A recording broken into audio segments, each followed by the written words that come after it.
settle our minds, we'll turn our attention to the breath.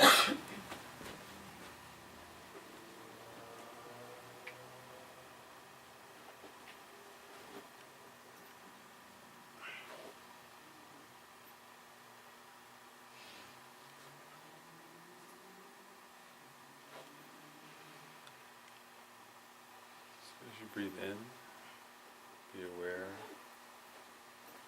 Kind of gently bring your attention to the present moment, the physical sensations of breathing in.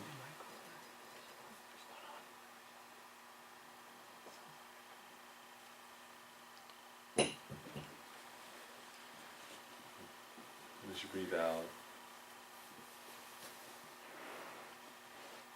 be aware of the present moment, the sensations of breathing out.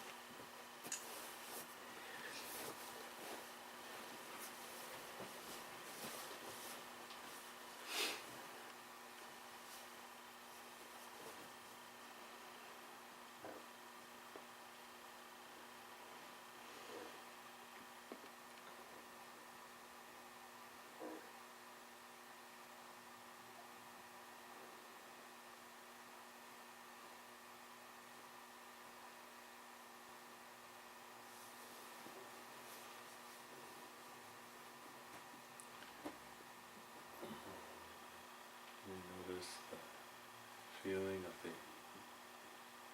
breath comes in and out of the nose or mouth. Movement of your rib cage as you breathe.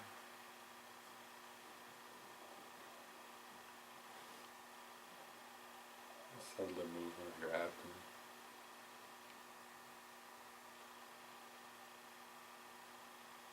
You're just kind of bringing your mind into the present moment.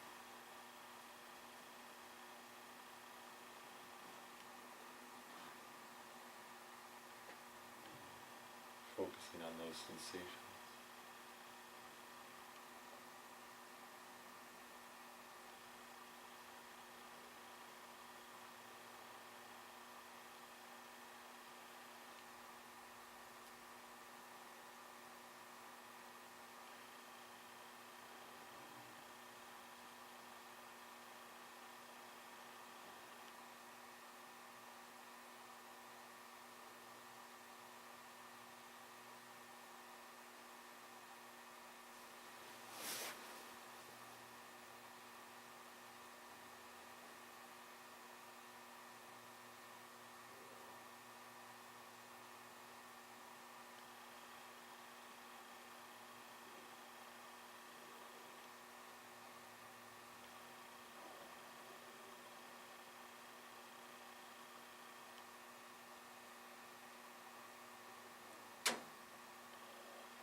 So as you're focusing on those sensations of the breath,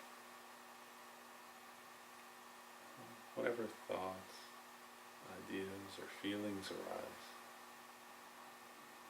you just notice them without grasping them, without following them, also without fighting against them. You just notice them the way you might notice a cloud passing by in the sky. And you gently bring your attention back to the breath. So you're not allowing your mind to kind of get caught up in thoughts. You just kind of notice the thoughts or feelings for what they are. You gently bring your attention to the breath itself.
remaining in a kind of meditative mode. We're going to kind of now shift our attention away from the breath and do a contemplative meditation together. Giving rise to motivation of the day, particularly the motivation of love and compassion. We'll start by briefly just thinking that right now I have this precious human life. I woke up this morning. It's this very special kind of situation. Just how precious it is to be a human being, right? With a brain that's capable of reason, understanding things. And I'm in a circumstance where I have so much freedom. Freedom to do what I want with my life. So it's so rare and so precious.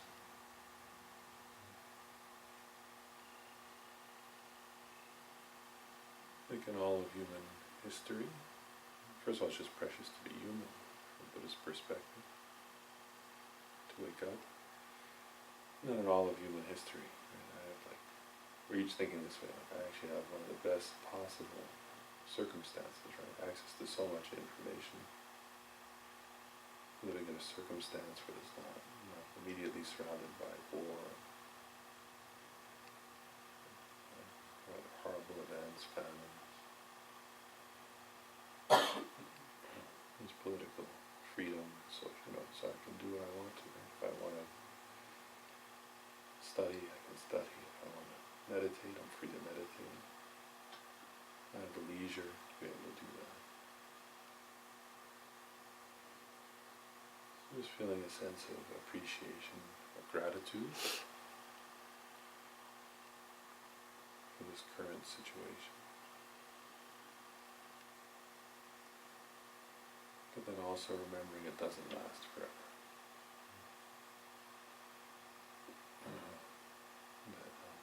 Nobody's life lasts forever, and we don't know.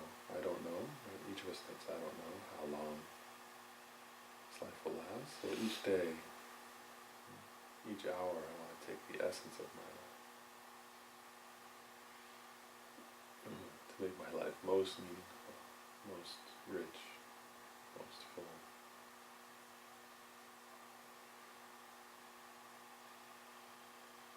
Especially not to let any day, since today is this day, so not to let this day pass by without really appreciating my circumstance, and then making the best possible use of each day, each hour, even each minute. Particularly to make good use of today, because time is our most precious thing.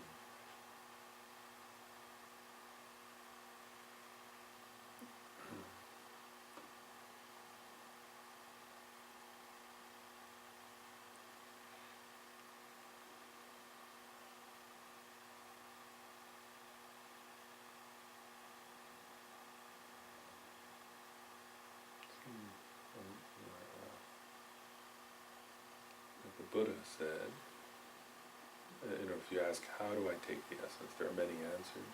The Buddha's answer said that there's no better answer than love, compassion, and bodhicitta. So we'll just do a little contemplation by thinking,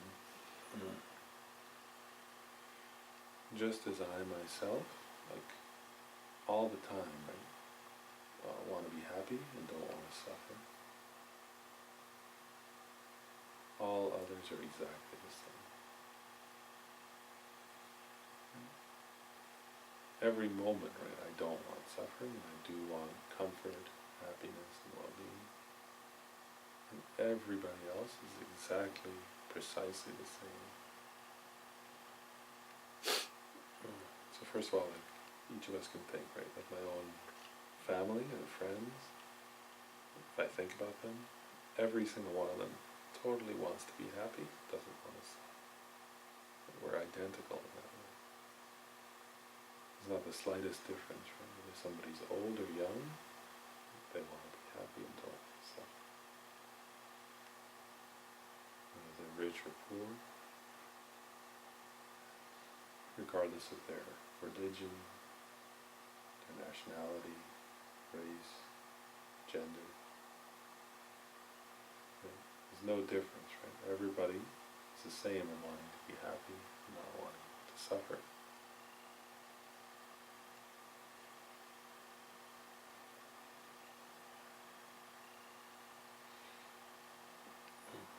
We can think like that. If we can start your dearest friend or loved one and you are the same in that way, right? If you think of them, you can see they totally want to be happy, totally don't want any problems, illnesses, pain, sorrow.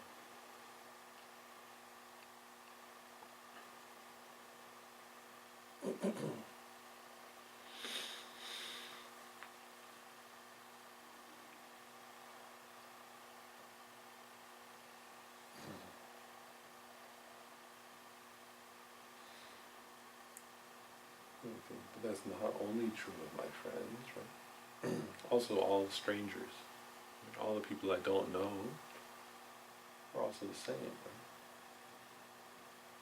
Person working, if you stop at the store, the person working behind the counter, totally want to be happy and don't want to suffer. All the people driving by, when you're traveling around, they're all going somewhere because they want to be happy and don't want to suffer. So everybody's the same, right? Not just people around here, right? But if you think of people, whether you think of people in countries like, that are peaceful or countries where there are problems, they're all the same in wanting to be happy and not wanting to suffer.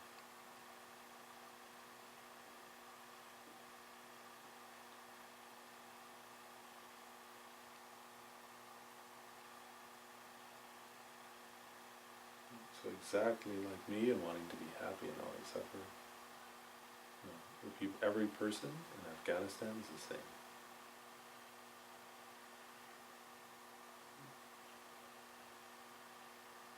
Every person in Syria is the same.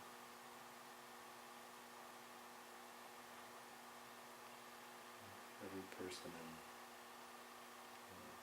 Korea is the same.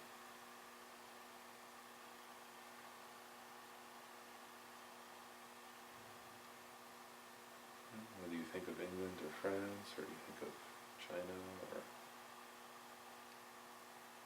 South Africa, actually, all those people, everybody's the same. Wanting to be happy, not wanting to suffer.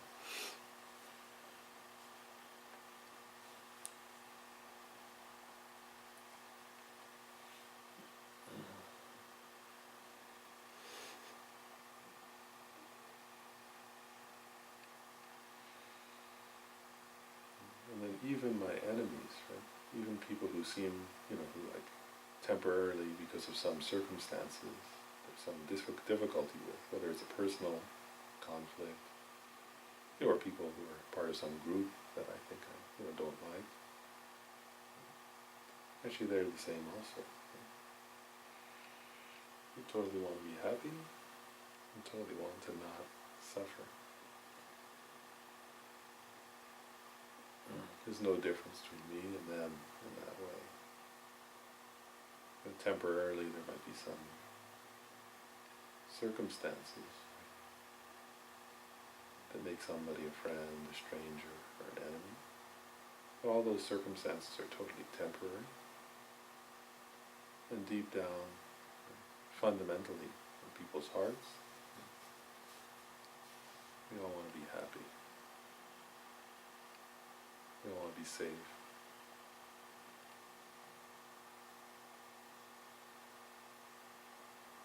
We want to feel not terrified, feel comfortable. accepted, loved. We're all the same in being mortal, in our lives being fragile.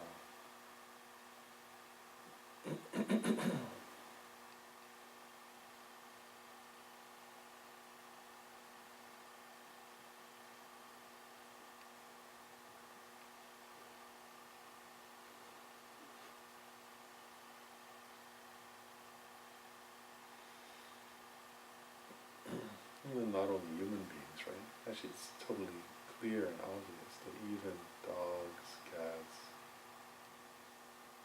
mice, all creatures actually don't want pain, don't want to be harmed, want to feel safe, want to have enough, don't want to be starved or beaten, want to be safe, want to feel happy. So we're just expanding out our realistic contemplation. All humans, but also all the non-humans too, right? Want to be happy, want to not suffer.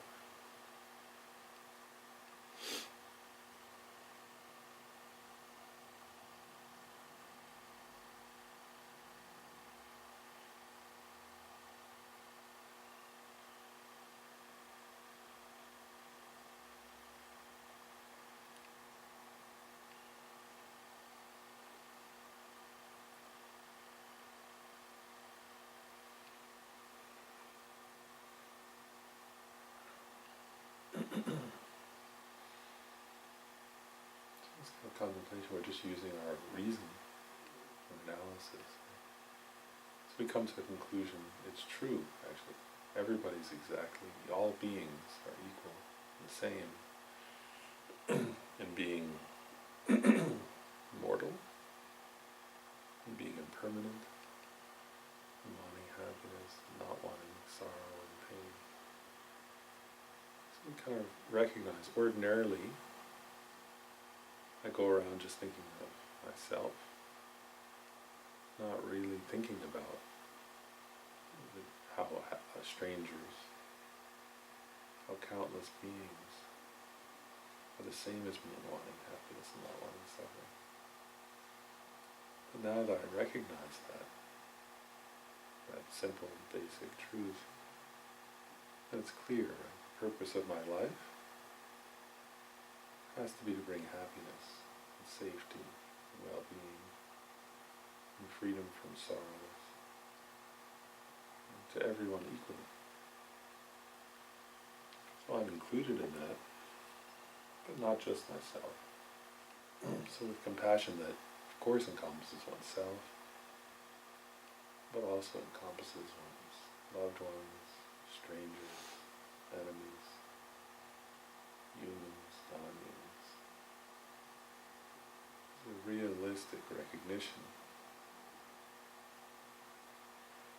If I'm going to, but the reasonable thing, right, is to cherish all beings. We're the same. To live a life wishing all beings to have happiness and be free from sorrow. At least, of course, not to harm others. And to do my best to help.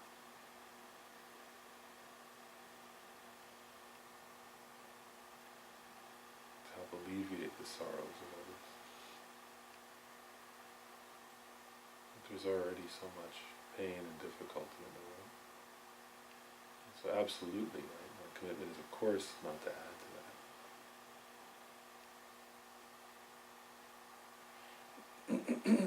And then with some sense of even-mindedness, of realistic equanimity, to try to be of some benefit, some service to others.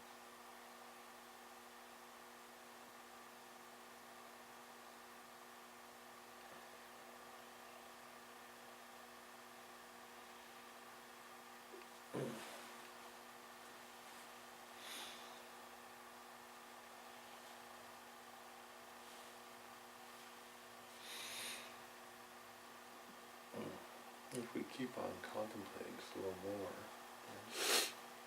actually we can also see when I only cherish myself, right?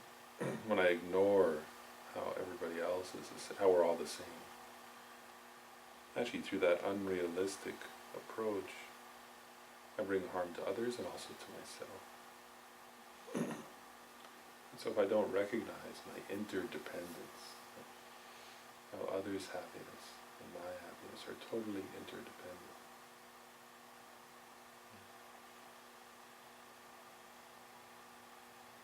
when we fail to see that, right, then that causes so many problems. Right?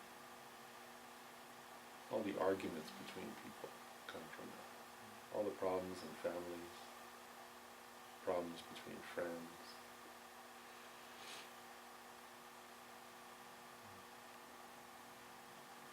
Come from a lack of realistic recognition. First of all, that others are the same and wanting happiness, not wanting suffering. And then also from unrealistically, right, thinking I can be happy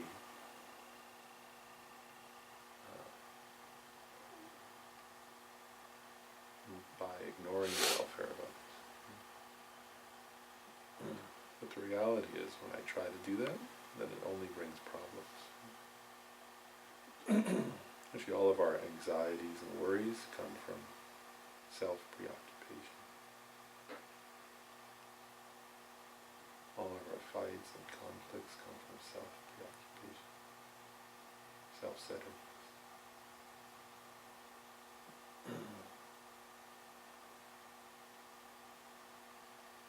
All the wars that happen are from self-centeredness.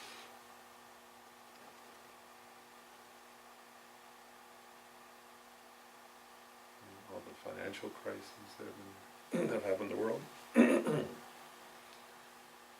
from self-centeredness. Some people, it's greed.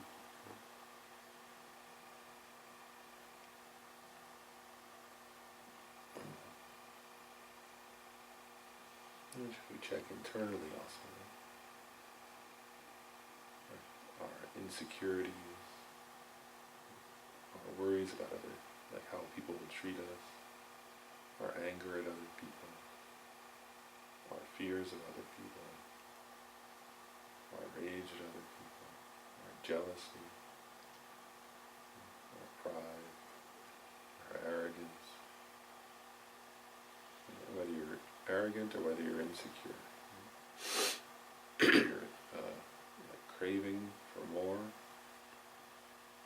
or dissatisfied with what you have, all those problems come from an unrealistically self-centered attitude that doesn't understand how we're all interdependent. There's all happiness in the world, between people and families, between friends and groups. It comes from love and compassion. It comes from kindness. Families where the members are each feeling selfish, then there's a very unpleasant feeling. In a family where there's feeling of love and kindness, then it's quite wonderful. And the same in a relationship, if it's like a friendship or marriage.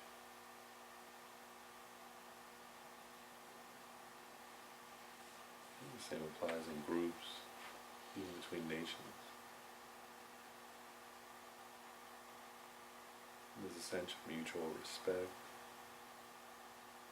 kindness, empathy, and love.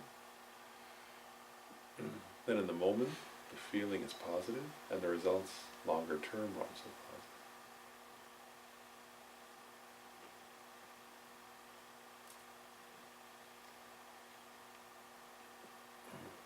So anyway, the result from this contemplation now, this kind of simple, realistic contemplation, then we resolve, okay, so for at least, in my life, and then for at least today, My resolution is to recognize my interdependence with others. That others' happiness and my well-being are interrelated. It's our resolve to kind of abandon any habit of self-preoccupation, to embrace the awareness of my own and others' sameness and wanting to be happy and not wanting to suffer, also our interdependence, and therefore to live my life, especially to live today, a sense of love, open-heartedness, warmth, and compassion for others.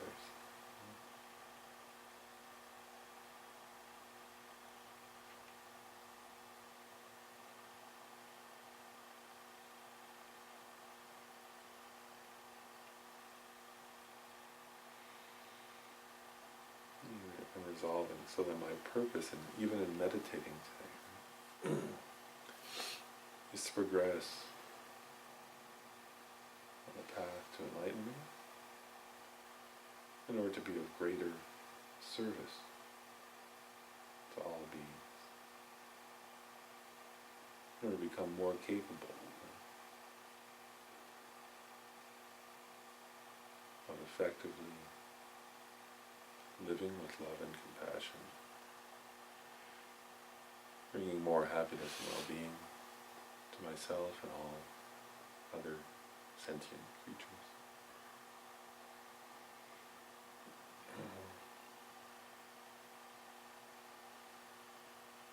So engaging in these meditations today in order to become fully enlightened for the welfare of all beings, with love and compassion for everyone equally.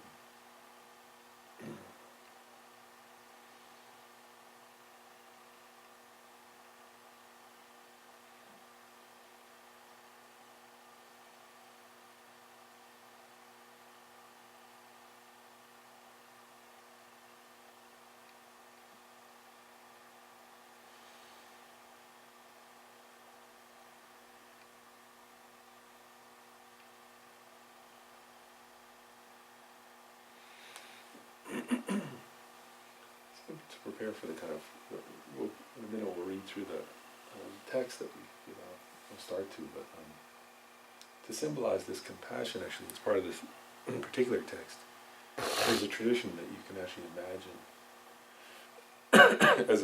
this kind of symbolizes our compassion.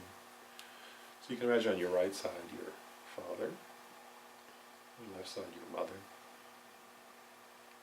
kind of behind you your friends and relatives. In front of you, anybody you find difficult, like enemies or difficult people.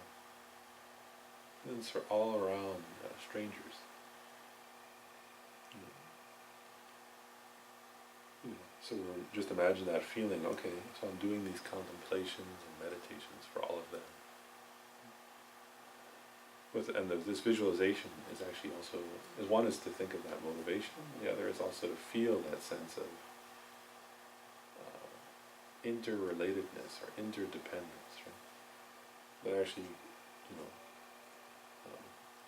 on this planet we're never really alone. Our very nature is interdependent with all others. Actually everything, every building we're in, any food we eat, any clothes we wear, everything, or all of our education, everything actually comes in relation with others. So this visualization is like a reminder of that awareness, or reminding us to be aware of our interdependence. And in the space in front of you, you can visualize all enlightened beings, or you can just visualize the Buddha, however you like. The text will describe a visualization.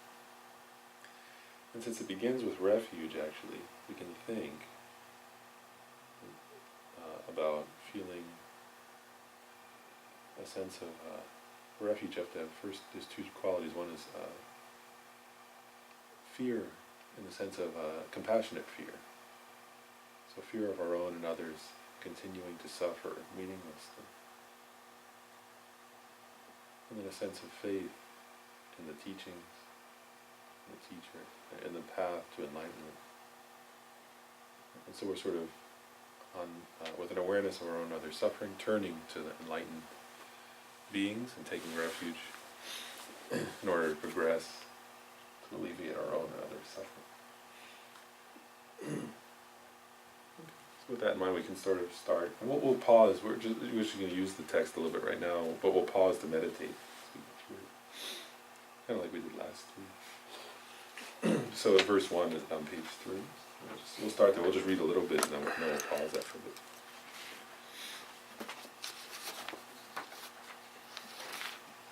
Within great bliss I manifest the Sakura Yidam, from my clear body, profusions of light rays radiate forth in 10 directions, blessing the environment and the beings therein. All becomes most perfectly arrayed, in the excellent qualities, infinitely pure. Actually, we'll pause there just for a moment, right? It says light rays emanate. So let's just do that, actually. So actually what you're thinking, the light rays symbolize something, actually. So let's just do that. So the idea is from your heart, right? We just gave rise to love and compassion. So this is a traditional way of increasing our love and compassion, actually. And so if you're imagining yourself surrounded by all beings, you know, where the feeling of love and compassion abides, actually, is in your heart. So you imagine light rays coming out of your heart, like the sun. You know, your heart is like the sun, radiating light everywhere. And the nature of those light rays is love and compassion for all beings. And just like the sun, it radiates everywhere with no discrimination. The sun doesn't think, oh, I'll shine on this person but not that person. So like that, your own heart radiates out light rays. And really try to imagine those rays kind of radiating out from your heart and out through your body. You can imagine that from all your pores, from all your cells.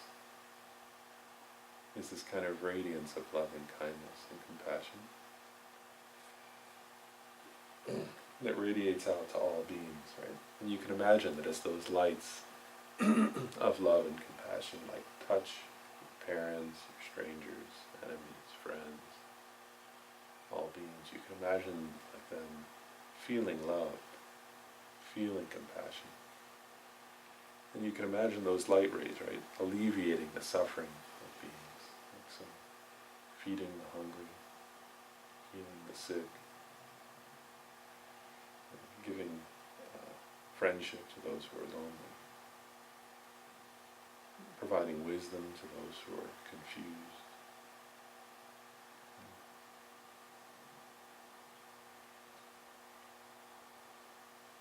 Providing means of survival for those who lack it, providing shelter, providing whatever beings need.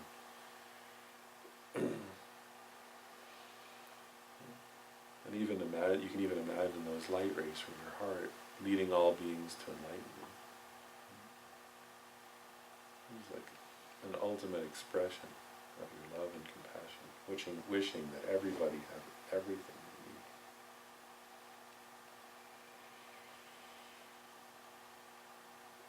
they need. You can even imagine your loving kindness and compassion, that light, sort of embracing the entire planet and radiating outward, filling the universe with the brilliance of love, compassion, empathy, kindness.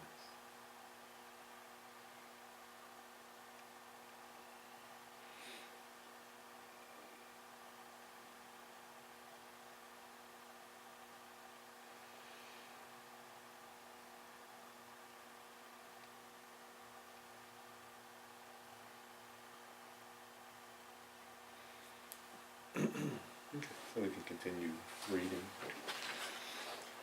From the state of an exalted, white, virtuous mind, I and all mother sentient beings as vast as space, from this moment until our enlightenment, go for refuge to the Gurus and the three precious gems.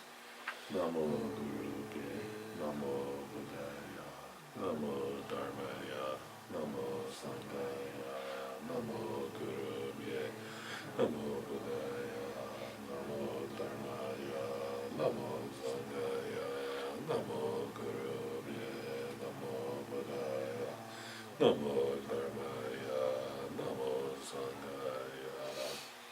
For the sake of all mother sentient beings, I transform myself into a Guru Yaram, and thus shall I lead all sentient beings to a Guru Yaram, supreme enlightenment. For the sake of all mother sentient beings, I transform myself into a Guru Yaram, lead all beings to a Guru Yaram, supreme enlightenment. For the sake of all mother sentient beings, I transform myself into a Guru Yaram, and thus shall I lead all sentient beings to a Guru Yaram, supreme enlightenment. For the sake of all mother sentient beings, I shall quickly in this very life, attain the state of our primordial Buddha, Guru Yaram. I shall liberate all mother sentient beings from suffering and lead them to the great bliss of Buddhahood. To this end, I now shall practice the profound path of Guru Yaram Yoga. For the sake of all mother sentient beings, I shall quickly in this very life, attain the state of our primordial Buddha, Guru Yaram. I shall liberate all mother sentient beings from suffering and lead them to the great bliss of Buddhahood. To this end, I now shall practice the profound path of Guru Yaram Yoga. For the sake of all mother sentient beings, I shall quickly in this very life, attain the state of our primordial Buddha, Guru Yaram. I shall liberate all mother sentient beings from suffering and lead them to the great bliss of Buddhahood. To this end, I now shall practice the profound path of Guru Yaram Yoga. Om Om Om. Pure clouds, water, inner and secret offerings, objects which bind us close, fields of vision, pervade the reaches of space, earth and sky, spreading out beyond the range of thought. In essence, they are pristine awareness, an aspect in our offering, the various objects of offering. Their function is to generate the extraordinary pristine awareness, the holiness and bliss of objects to be enjoyed by the senses. In the vast heavens of indivisible voidness and bliss, amidst billowing clouds of Samantabhadra offerings, at the crest of which granting tree embellished with leaves, flowers, and fruits, is a lion throne ablaze with precious gems, which is the sun and full moon. On this sits my root Guru, who is kind in all three ways, in essence all Buddhas, an aspect the saffron-robed monk, with one face, two arms, and a radiant white smile. Right hands in the gesture of expounding the Dharma, and left is in meditative pose and cradles a begging bowl filled with nectar. Draped with 3 rows of lustrous saffron, head is adorned by a pandit's gold-colored hat.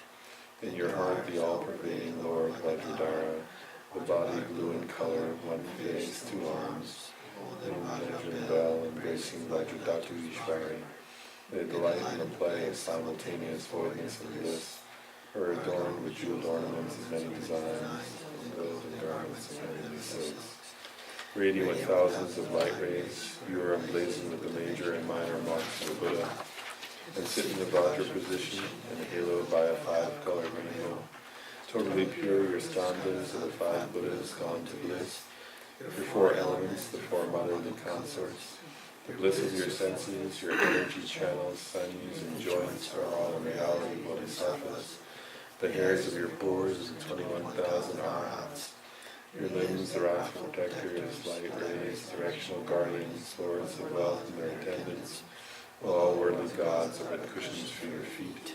Surrounding you in their respective order is an encircling sea of actual and lineage gurus, yidams, hosts of mandala devis, Buddhas, bodhisattvas, viras, dakis, and protectors of teachings. The 3 doors of each are marked with 3 vajras. From their symbols of whom light rays go out and hook-like draw forth from their natural wills the wisdom beings, so that they may become inseparably set. You who are the source of goodness, bliss, and perfection, O root lineage gurus, yidams, 3 jewels of refuge, Viras, Dakinis, and Dharmapalas, and protectors, entourage of the 3 times, by the power of compassion, come forth and abide steadfastly. Though all things are totally free of inherent coming and going, still you arise through your virtuous conduct of wisdom and loving compassion, in whatsoever form suit the temperament of varied disciples. O holy refuge protectors, please come forth with your entourage. Om Guru Dodo Bodhisattva Dharma Bala Sapari Sam Bam Ho, the wisdom and symbolic beings become non-dual. We prostrate your lotus feet, O Vajradhara Gurus, your jewel-like bodies through compassion, bestowing an instinct, the supreme attaining the sphere of greatness. We prostrate at your feet, O holy refuge protectors. You are the pristine awareness of all the infinite Buddhas, playing the role of a saffron-robed monk, as supreme skillful means to appear in whichever way suits your disciples. We prostrate at your feet, O venerable Gurus, sources of benefit and bliss without exception. You eliminate the root of all faults and their instincts, and are a treasury of the myriad jewel-like qualities. We prostrate to you, O benevolent Gurus. You are in reality all Buddhas, teachers of all, including the gods, the source of the 84,000 pure dharmas. You tower above the whole host of Aryas. With faith, esteem, and a sea of lyric praise, manifested with bodies as many as the atoms of the world. We prostrate to you, the Gurus, in 3 times in 10 directions.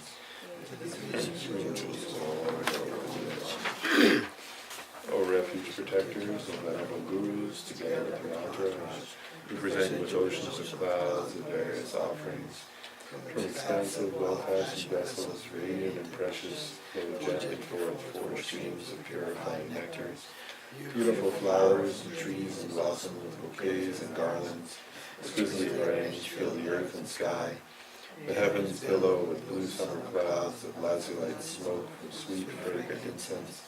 Light from suns and moons, glittering jewels and scores of lamps frolicking joyfully, dispel the darkness of 1,000 million billion worlds. Vast seas of scented waters imbue the fragrances of saffron, sandalwood, and camphor swirl out to the horizons. Delicacies of gods and men, drinks and savories and feasts, hundreds of flavors amass and melt anew. Music from an endless variety of various instruments blends into a symphony filling the 3 realms. Goddesses of outer and inner desirable objects, holding symbols of sight, sound, smell, taste, and touch, pervade all directions. To you, O refuge protectors, treasures of compassion, eminent and supreme field of merit, we present with pure faith, melt and renew for 4 continents 1,000,000,000 times over. Precious minor symbols and more, perfectly delightful environments and those dwelling within, a grand treasury of all wishes and wealth of gods and men. To please you, O venerable Gurus, we offer these objects, actually arranged in those envisioned, as a pleasure grove on the shore of a wish-granting sea. It is strewn with 1,000-petaled lotuses, captivating the hearts of all. These are the offering objects arising from Samsara and Nirvana's white virtues. Everywhere is dotted with flowers. These are the virtues of the 3 gateways of ourselves and others. In this world and beyond, it is diffused with the myriad fragrances of Samantabhadra offerings. It is laden with fruit, with 3 trainings, 2 stages, and 5 paths. We offer a libation of China tea in the color of saffron, steeped in the glories of 100 flavors with a delicate bouquet. The 5 hooks, 5 lamps, and so forth, is purified, transformed, and increased into a sea of nectar. We offer even voluptuous illusion-like consorts, a host of messenger dakinis, born from plays, born from mantra, and simultaneously born, having slender figures aglow with the brightness of youth, filled with the 64 arts of love. We offer you supreme, ultimate bodhicitta, beyond words, thoughts, and expressions, spontaneous and invisible, the void sphere of all things, free from mental fabrications of true existence, unobstructed, great, pristine awareness, spontaneous. We offer you sundry types of potent medicines to cure the plagues of the 400 afflictions, and in reverence we offer ourselves as servants to please you. Pray keep us in your service as long as heavens endure. Now these next few verses we'll pause after each one to meditate a little bit. So we'll just read 38 and then pause. Before the eyes of those having great compassion, we lay bare with a mind of regret whatsoever non-virtuous actions bound to misfortune we have committed from beginningless times, caused others to do, in which we have rejoiced, and we vow never to commit them again. So here this one is like the verse of like confessing. But actually, in order to make that meaningful, so we can meditate, so here we think of our own actions, so what it means here is you have to actually think of things you've done that brought suffering to yourself and others. And then generating an intelligent kind of regret. Whereas this is not like some kind of, the goal here is not moralistic judgment by somebody else, but your own critical intelligence. Right? So for example, if you analyze for yourself, right? This goes back to what we were contemplating earlier about the unrealistic or overly self-centered approach, right? So for example, you have to check for yourself, but you have to think actually things like, so if you became, somebody did something that wasn't what you expected of them, right, or what you wanted them to do, and then you got angry, right, and either you were, hurtful to them, or rude to them, right, then you have to recognize, well, for sure that brought suffering to them, right, but actually it also brings suffering to me. In the short run, my mind is agitated when I'm angry or upset or hurtful to somebody else. It's not a comfortable feeling in the short run. So I'm bringing suffering to the other, suffering to myself. And then in the long run, it also brings more problems. First of all, by being hurtful to them, then later they're not going to be as nice to me, so it's going to create more problems. Right? Then I could be not nice to them, and it goes on endlessly if we don't stop.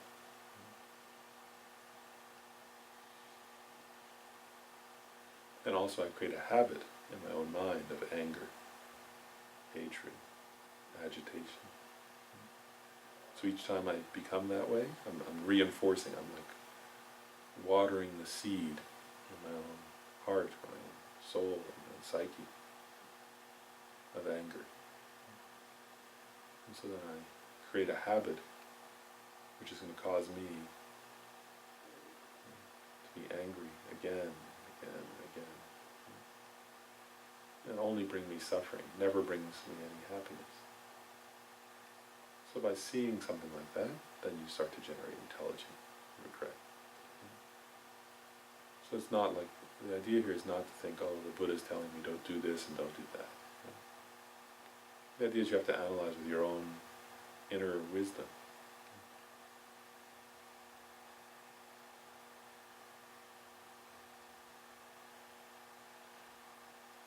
The same thing like with excessive craving. Right? So if there's something that I tend to want too much in my life, then you actually check, right? At the time when I'm wanting it too much, it seems like I'm thinking it'll make me happy. Right? Like I want this because it'll make me happy. But then if you check carefully, right, then sometimes you may disregard the well-being of others. And actually, for what? Right? Whereas when you're craving, then you're not happy. Right? Your mind is actually upset, longing, discontented. Then if you don't get what you want, there's so much more upset.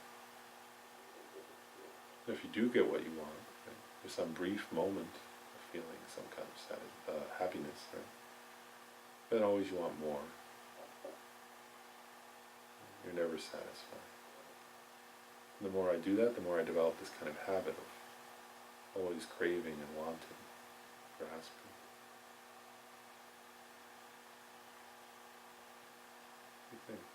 So I'm hurting myself then. Right? How much better if I cultivate an attitude of contentment and satisfaction in life? Working realistically towards goals without that kind of excessive craving, which brings harm to myself and others.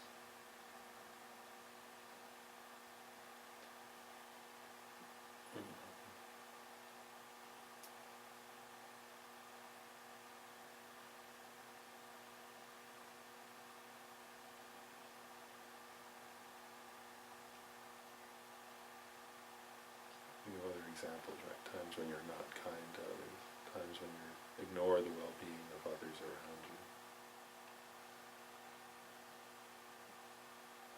times when you're prideful or arrogant or jealous, petty. And the idea here is not to beat up on yourself either, but it's to use reason, to be realistic.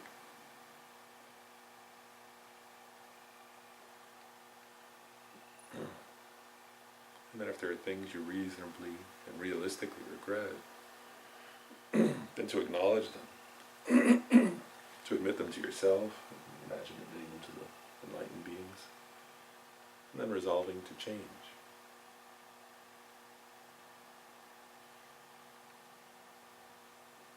So making a resolution. If this only causes harm to myself and others, then I have to be better. That's for my own. It's like, and again, it's not for like moralistic reasons, but it's, the analogy is sometimes given is, if you find out that there's poison in a certain kind of, in the food, right?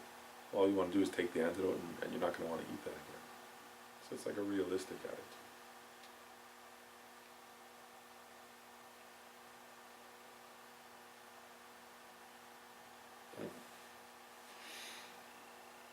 Okay, then verse 39. Though all things are like a dream, lacking inherent or natural existence, we sincerely rejoice in the happiness and joy of all aryas and ordinary beings, and in every way of virtue has ever arisen. And so here we actually try to cultivate a feeling of joy in the good things that others do. So feeling grateful and taking joy. So you can start with ordinary people, right? Like thinking about, just that. Actually, we can start with people who help others. Like all over the world today, right? There are many people, right? Whether it's helping a neighbor, or helping people who are victims of natural disasters or man-made disasters. Actually, there are so many good things that people do, right? Whether they're just kind to the person next to them, up to teachers who share knowledge with people, nurses who take care of people when they're terrified and in pain, doctors who help heal people.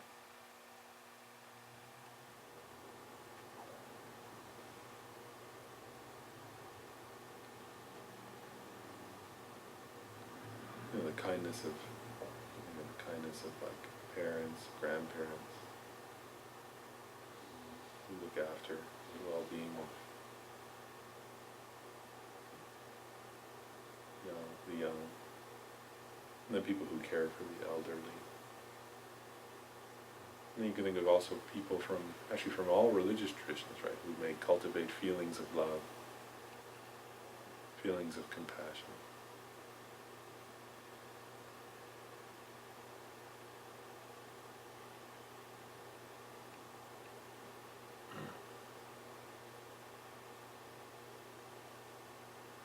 And we can also rejoice in the deeds of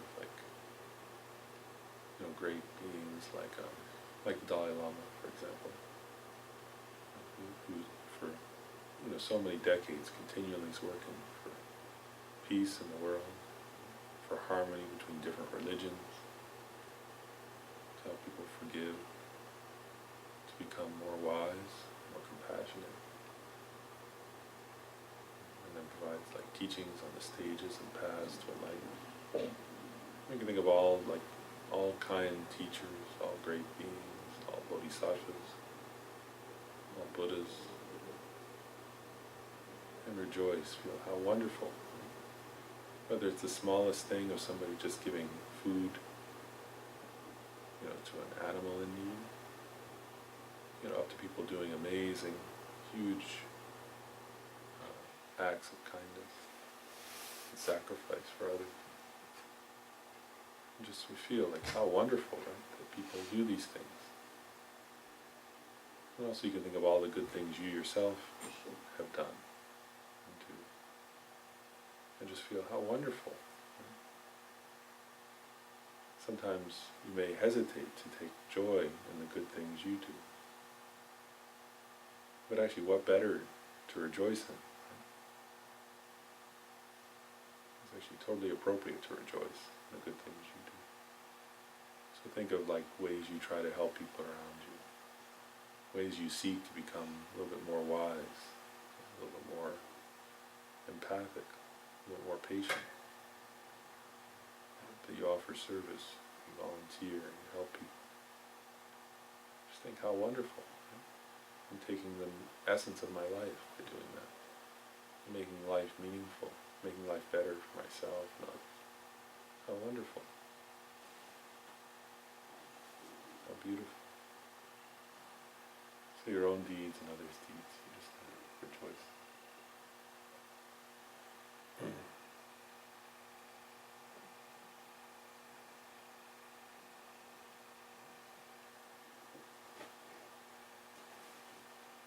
And then verse 40.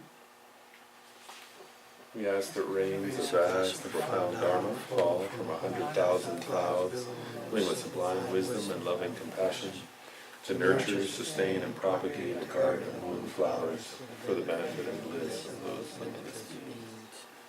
And so there you imagine, like if you imagined earlier in front of you, like, the Buddha or different spiritual, or anyway, different teachers, then here you request of them, right? Particularly you can request like that they, that wherever there are beings who have an interest in in cultivating the path and cultivating spirituality, you can imagine, right, requesting that they manifest as whatever those beings need and teach them perfectly. So beings who are wanting to understand how to, decrease their craving, may they manifest to teach them that. For those who want to learn love, may they teach love. For those who want to learn compassion, may they teach compassion. For those who want to understand the ultimate nature of their own minds, may they teach perfectly that. Those who want to understand the emptiness of all phenomena, may they teach that. Those who want to understand all the complex ways of benefiting others, all the different paths, may they teach those. And so requesting for ourselves and all others that the enlightened beings always manifest to teach us all flawlessly, exactly in accordance with our dispositions and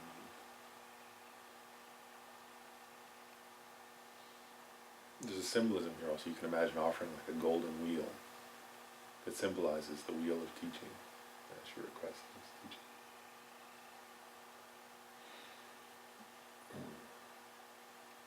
And then verse 41. Though your Vajra body is subject to neither birth nor death, and is the vessel of unity's wish-granting gems, please abide forever, and in keeping with our wishes, pass not beyond sorrow until samsara end. And so there you imagine like requesting the enlightened beings not to leave this world. Right? So like imagine requesting all, like the Dalai Lama, Lama Zopa, Khenpo Rinpoche, any other teachers, right, who teach, who skillfully teach wisdom and compassion. And recognize that we need teachers like that on this planet. So asking them to live long, so that they can continue helping.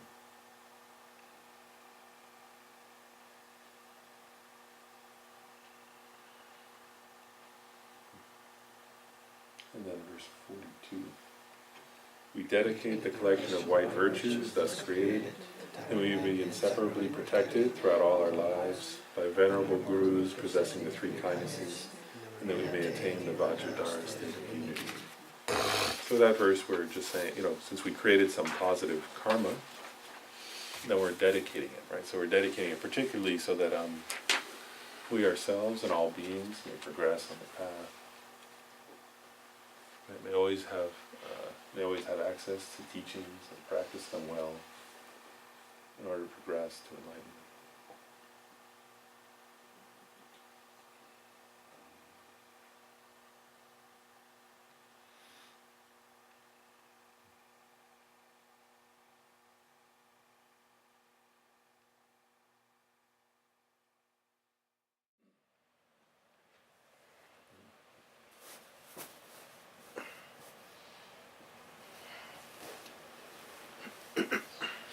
And also, if there are particular realizations you're working on, it's a little loud. Is it a little too loud? Is it too loud? It's a little loud. But I think it's good to particularly think of if there are particular realizations you're working on, then to think that you're also requesting help from the guru with those. Okay, thanks. So let's read from. So we'll just read through all the requests. We make our request to you, O holders of the elders Vinaya, O masters, second Buddhas clad in saffron. You brim with the treasury of the jewels of much yearning, and are a source of excellence, an immense ocean of moral discipline. We make our request to you, O Mahayana Gurus, lords of Dharma, representing the victorious ones without exception. You possess the 10 qualities that render you suitable guides along the path of those who have gone to bliss. We make our request to you, O foremost holders of the Vajra. You are skilled in explaining and composing, endowed with the sets of 10 qualities, and knowledge of Tantra and its rituals. You are honorable without pretense or guile, patient, broad-minded, with your 3 doors well subdued. We make our request to you, O compassionate refuge protectors. With precision you impart the good way of those gone to bliss, to the unruly beings of this degenerate age, difficult to curb or were not seen by the countless Buddhas of the past. We make our request to you, O compassionate refuge protectors. You enact the deeds of the victorious ones for the many beings who lack a protector refuge. At this time when the sun-like teachings of the sage are setting, we make our request to you, O compassionate refuge protectors. Even a single hair from your pores is for us a field of merit, more highly praised than all the victorious Buddhas of the 3,010 directions. We make our request to you, O compassionate refuge protectors, from an intricate lattice of mirage-like skillful means, emblazoned with the 3 body wheels of those gone to bliss. You manifest in ordinary guise to lead all beings. We make our request to you, O supreme gurus, the essence of the 3 jewels of refuge. Your aggregates, elements, sensory bases, and limbs are in nature the fathers, mothers, males, and female bodhisattvas, and the wrathful protectors of the 5 Buddha families. We make our request to you, O protectors of primordial unity, foremost holders of the Vajra, all-pervading lords of the hundreds of Buddha families, unfolding from the play of omniscient pristine awareness. You are the quintessence of 10 million mandala cycles. We make our request to you, Immaculate Samantabhadra, or in reality ultimate bodhicitta, free of beginning or end, the nature of all things pervading everything in motion and at rest, inseparable from simultaneous bliss and play without obstruction. You are the Gurus, you are Yidams, you are Dakinis and Dharma protectors. From this moment on until enlightenment, we need seek no other refuge than you. In this life, to Bardo and all future lives, hold us with your hook of compassion, free us from Samsara and Nirvana spheres, grant all attainments, be our unfailing friend, and guard us from interferences. You are our Gurus, you are Yidams, you are Dakinis and Dharma protectors. From this moment on until enlightenment, we need to seek no other refuge other than you. In this life, to Bardo and all future lives, hold us with your hook of compassion, free us from Samsara and Nirvana spheres, grant all attainments, be our unfailing friend, and guard us from interferences. You are our Gurus, you are Yidams, you are our Dakinis and Dharma protectors. From this moment until our enlightenment, we seek no other refuge other than you. In this life, to Bardo and all future lives, hold us with your hook of compassion, free us from samsara and Nirvana spheres, grant all attainments, be our unfailing friend and guard us from interferences. By the force of having those requested 3 times, nectars and rays, white, red, and dark blue, stream forth from the centers of the Guru's body, speech, and mind. And one by one and all together, they absorb into our own 3 centers, individually and then all together. The 4 obstacles are purged, the 4 pure empowerments implanted, and the seeds of the 4 kayas received. And the smiling emanation of my Guru dissolves into us, and we're blessed for inspiration. Just take a moment to do that visualization. So from the Guru's forehead, white beam of light with white nectar comes to your forehead, pouring into you and completely filling your body with light and nectar in the nature of light, white, purifying your body, planting the seed to create the form body, the Nirvana of Buddha, purifying all your negative karmas of body, such as killing, stealing, sexual misconduct, and so forth. Your body's in the nature of white light, totally purified. And red beam of light with red nectar comes from the Guru's throat to your throat, completely filling your body with red wisdom, light energy, nectar in the nature of light, purifying your speech, negative karmas of speech, such as lying, harsh speech, divisive speech, and gossip. Placing an imprint for you to realize and actualize the Buddha's Sambhogakaya.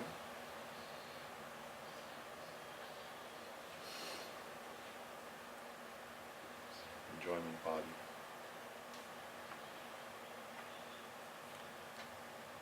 Then blue light radiates from your Guru's heart, a beam with nectar,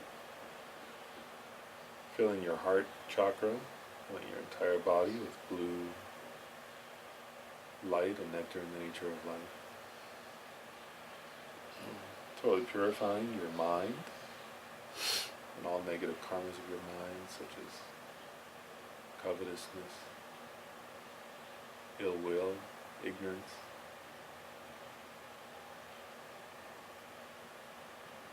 And the cause to achieve the Buddha's holy mind, Dharmakaya. And then all together, white, red, and blue come from your forehead, throat, and heart, filling your entire body so it's like a rainbow. Your body becomes like a rainbow, translucent, transparent, radiant, made of light, pristine and luminous light. You purify simultaneously all your negative imprints, and they're like all negative karmas and their subtlest imprints of body, speech, and mind.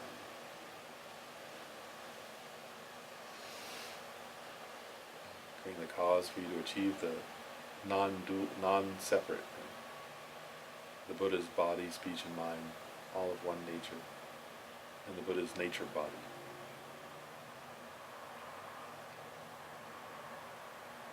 Then the Guru comes to your crown and pours down into you 5-colored nectar, white, red, blue, yellow, and green, with 5-colored light rays. So your body completely transforms like into a rainbow body of pristine, luminous light. All negative karmas, spirit harm, illnesses, causes of illness, mental unrest, mental suffering, are all purified. You receive the blessings to realize everything from the first, very beginning points of Dharma all the way up to the non-dual state of Vajradhara, Buddhahood itself. And particularly you gain like some kind of blessing to realize the topics we're meditating on, the suffering, the nature of samsara, and the path to liberation.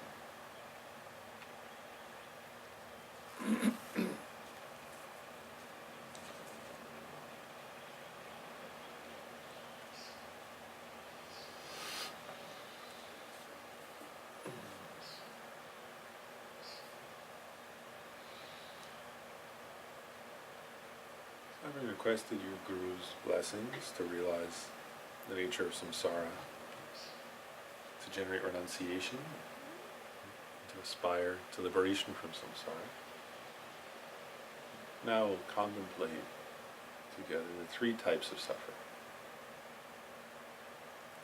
And remember, you're contemplating this, both, which means relating it to your own experience, in order for you actually to generate that mind of renunciation.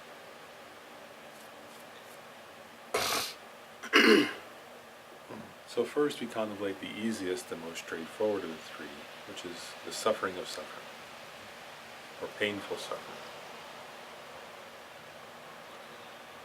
And so it's totally clear, right?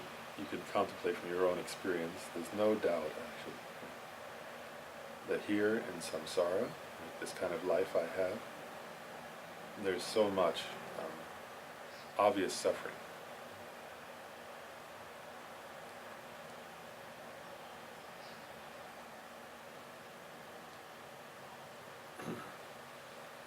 So even our own experience, right? Like you look at if you look just, all you have to do is watch the news, right? And it's totally filled with this kind of suffering.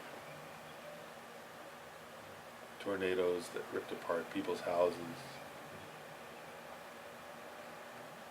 Like how those people feel, right, when they go and look at their house, right? Or the terror, right, of people when those things are happening. You know, and then people who lost their children, right? Or their spouses, or their parents.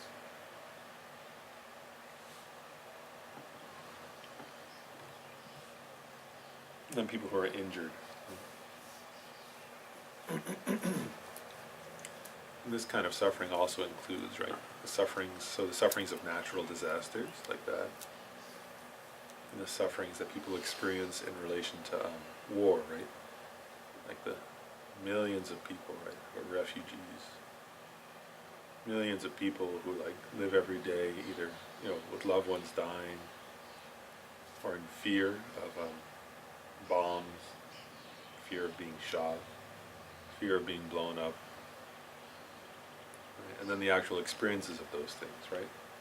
So these are experiences that everybody recognizes are suffering, and this planet is totally filled with those kind of experiences. And this also includes, right, like the experience of illness. When people like go to the doctor and they hear, oh, you have cancer, oh, you have heart disease, oh, you have all those other diseases, right? Lupus, multiple sclerosis, you know, just the list, right? Actually, it would take hours to list all the different diseases, right? Lou Gehrig's disease, so many different kinds of disease. Right? And then every organ has its own problems, right? That's why every organ has its own doctor. So whether it's the heart, the pancreas, the liver, the digestive, like the colon, the esophagus, the lungs, right? So every organ, the brain, they all have their own diseases, and they all can bring their own kind of suffering. So this is just contemplating the suffering of suffering, right? So we can see in our own experience, there's so many. And then the suffering, right, this also includes, you know, from our own experience, right, like the sufferings of anxiety, of depression, of fear, like of not having enough, of worry, and also of like relationship problems, right? Of somebody being angry at you and you're angry at them and you're upset. Of seeing people, you know, who you love fighting, of having, you know, of having all kinds of family conflicts and family problems, having problems with like spouses or boyfriends, girlfriends, parents, children. So if you look at your own experience and the experience of others around you, right, then there's just the suffering of suffering, right? That's just in the human realm, which is like one of the best places to be in samsaric existence. And as you contemplate, it's almost unbearable, actually. Like when you think of just one person, right? If you think of one child having cancer, then it seems totally unbearable. If you think of just one child having cancer, but actually there's wards and wards, and just in this area, right? There's so many hospitals filled with kids. And then the suffering of their parents, right? Like if you just think of one parent, right, whose child has cancer, then it's totally unbearable. But there are millions, right? If you think of the suffering of like one family who lost someone in the war, then it's terrible. But there are millions, millions of families, millions of brothers, sisters, parents, children. If you think of the suffering of one child whose parent died, then like you can't even hardly bear to think of it, right? But then there are so many, thousands. Then if you think like of yourself, if you went into a doctor's office and they said, you know, that you have some kind of terminal cancer, right? Then the suffering's totally unbearable. But every day, right? So many places that's happening. Every day, you know, some oncologist is having to tell 3 or 4, 5, 10 people that, right? And then every oncologist around the country is doing that, and around the world. This includes also the sufferings of headaches, broken bones. Right? All there's just like so much included in the suffering of suffering. And of course, this is just human, right? That we can easily see, but then we can also see the suffering of animals, right? And we don't like to think of it, you know, but like actually we see that, right? If you live in the suburbs, then you see like sometimes where a squirrel gets partly run over. Right? It's still alive, but it's like limping around. And if you see that, then that means there are thousands of that happening, right? Millions around the world. Right? The sufferings of like all different animals, right? Either as humans are killing them, or as they're eating each other, right? Then eaten alive sometimes. Like it's totally unimaginable, right? The suffering of being eaten alive. And there's like no, you can't. You're an animal, so you can't call out even, right? You may make a sound, but actually nobody comes to help. There's no doctor, no hospital, nothing.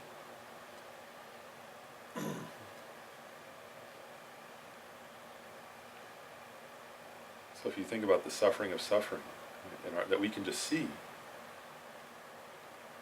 So the Buddha is not saying like, he's not being morbid, he's just saying look at reality. Right?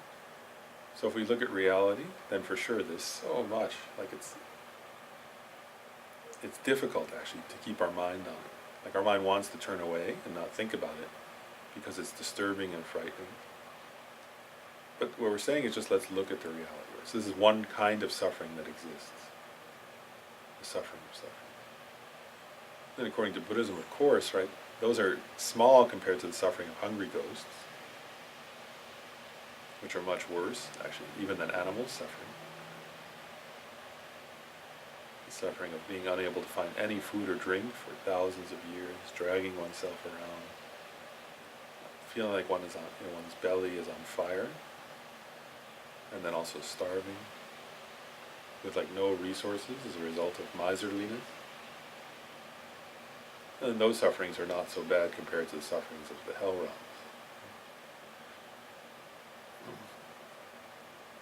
And we shouldn't think that those beings in hell are far, like, distant from us, as we're contemplating the suffering of suffering. Because one is like our own relatives. When they die, they could be there. And also we ourselves, if we stop breathing, then right away we could be there.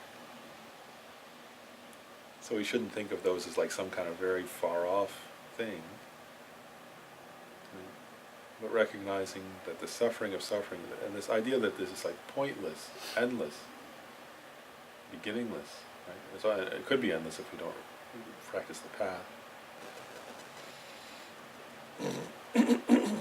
So if you keep your mind on that for a while, right, these kinds of suffering, then it like feels totally unbearable. Even just to think of it, much less to go through it.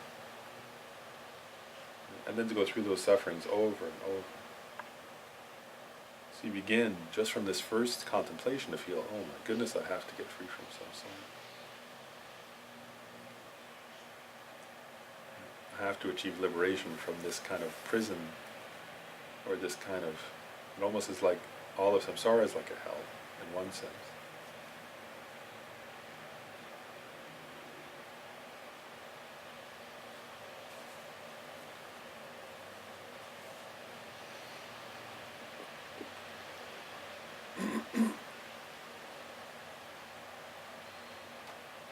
Just think of just the one more example, right? Just a fish. So you live your whole life as a fish, like terrified of being eaten. And that's the nature of being a fish, actually, right? They're always afraid that another fish is going to eat them. And then eventually you get caught in a net. Right? So you're under the water still, but you're jammed in, right, with hundreds of other fish with no place to go. Just totally jammed, like totally claustrophobic in the midst of hundreds of fish. You can't swim away, you can't hardly move.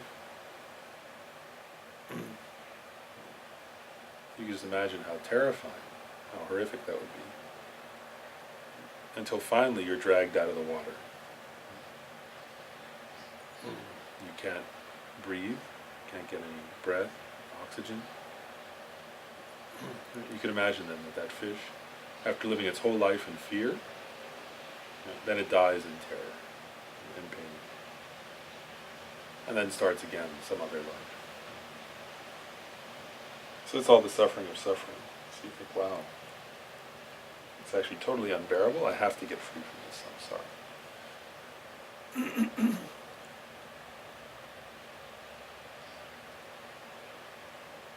But as you try to cultivate that thought of renouncing samsara, then somewhere in the back of your mind is some feeling, actually. Well, yes, that's true. It's true that people with terrible illnesses, people who are going through heartbreak, and animals, hungry ghosts, and hell beings, that's unbearable. But right now it's not so bad. You're like, there's some part of your mind that wants to deny the horror and the reality of that suffering. And so you say, well, right now I'm human. I'm sitting here. I'm not in horrible pain. Maybe it's okay.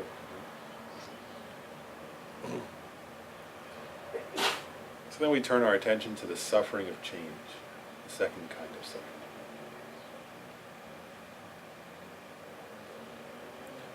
And so this kind of suffering is what ordinary people call happiness, or at least being kind of okay. And so to start with, actually, we'll take one example, right? Just your physical body sitting. Right? So that's not necessarily the suffering of suffering, right? But actually becomes it, right? So you check, right? Just today, when you came in, right?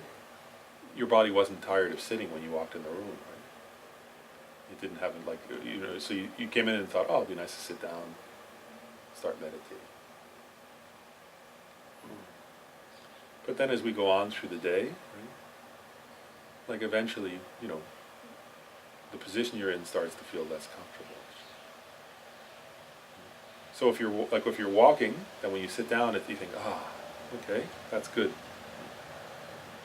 But actually, if you sit long enough, then eventually the activity of sitting itself becomes uncomfortable. Right? It starts very slowly. And if we didn't get up at all, right, after a few hours you would find it you'd be very much wanting to stand up. And then if you stand up, right, then you think, oh, phew. Like earlier when you were standing, you might think, oh, I get to sit down now, thank goodness. Right? So you think that's happiness. Right? Then as you continue doing the act of sitting, then eventually that becomes so uncomfortable you want to stand up. Then if you stand long enough, then you want to sit down again. So whatever you do, it's actually not happiness from its own side. It's just some kind of relief from a previous suffering.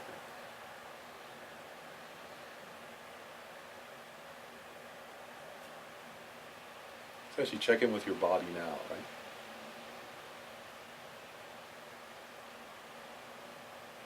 relation to this example of sitting.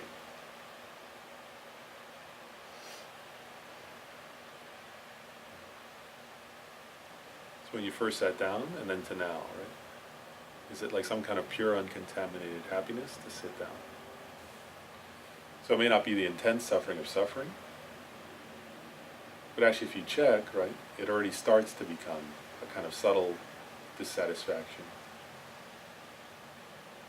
As what you've labeled happiness comes to be seen as suffering. And so this suffering of change we're contemplating, right, which is different than the intense suffering of suffering. But actually everything we do is like that.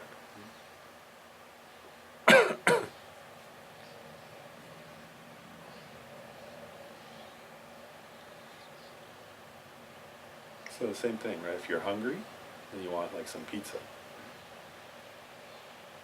So you're, like first you're hungry, right? You have it's actually the suffering of suffering, right? Hunger is the suffering of suffering. And so you feel, oh, I'm hungry. I really need something to eat. And then you think, oh, I'd like some pizza. And so then you drive to the store, right? And then as you're waiting for the pizza while it's cooking, right? Actually you're suffering. You have the suffering of suffering. I wish the pizza would be ready already. Right? That's just obvious suffering. And then you carry the pizza to your table, right? And you were hungry earlier, then you have to wait while they cooked it, right? So it's all the suffering of suffering. Then maybe you're overly excited that your pizza's there, so you don't wait for it to cool enough and you take a bite and burn the top of your mouth. That's also suffering of suffering. So then you blow on the pizza and put it there and wait. Right? That's still suffering of suffering, right? You're frustrated that you're waiting. Then finally it's cool enough to eat, right? And now your mouth is slightly burned, the roof of your mouth, but you start to eat the pizza. Right? And then you say, finally, now I'm getting to eat my pizza. Right? So then you label that happiness. Actually, it was just it's the cessation of the previous suffering. It's the stopping of a previous suffering of wanting and not having pizza. So you start eating the pizza. And then as you eat the pizza, right, after a while, maybe first you start to notice, the roof of my mouth, this pizza tastes good, but the roof of my mouth is a little uncomfortable.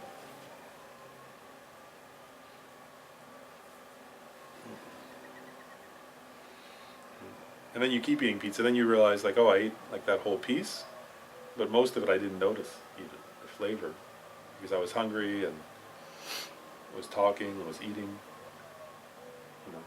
So it actually wasn't, you didn't even really notice the flavor too much, so you grab another piece.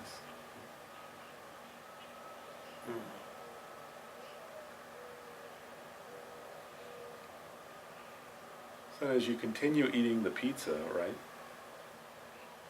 if you have two pieces or maybe even a third piece, right, towards the end, right, so you're still eating pizza, and then you're starting to feel full.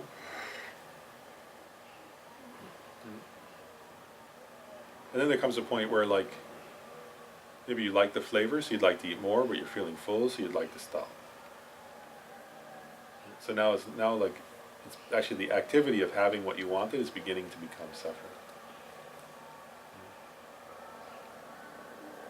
And then if you were to continue eating pizza, right, eventually your stomach would start to feel uncomfortable.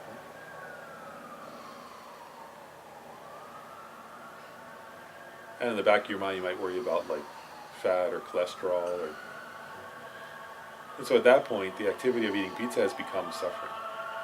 It's a suffering of suffering. So you have to check from your own experience, was there ever any uncontaminated happiness in the eating of the pizza? Where was the actual happiness, right? Between the driving where you were hungry, between the waiting, between the burning the roof of your mouth, and then your belly being full. Was there some kind of pure happiness, some uncontaminated happiness in there somewhere? All our lives we say, certain things make us happy, but is there genuine happiness there?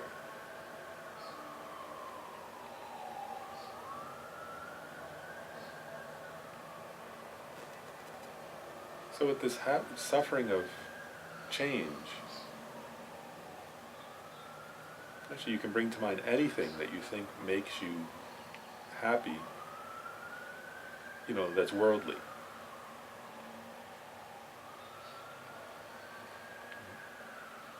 So whether it's like, a promotion at work, friendship,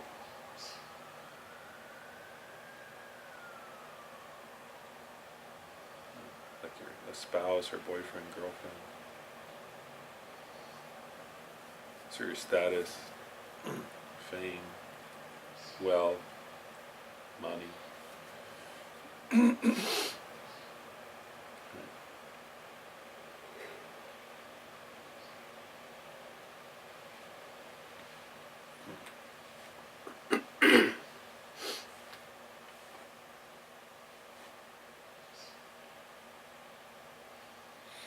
And so the Buddha is not saying here don't do these things or don't have these things. He's just saying check your own experience. Right?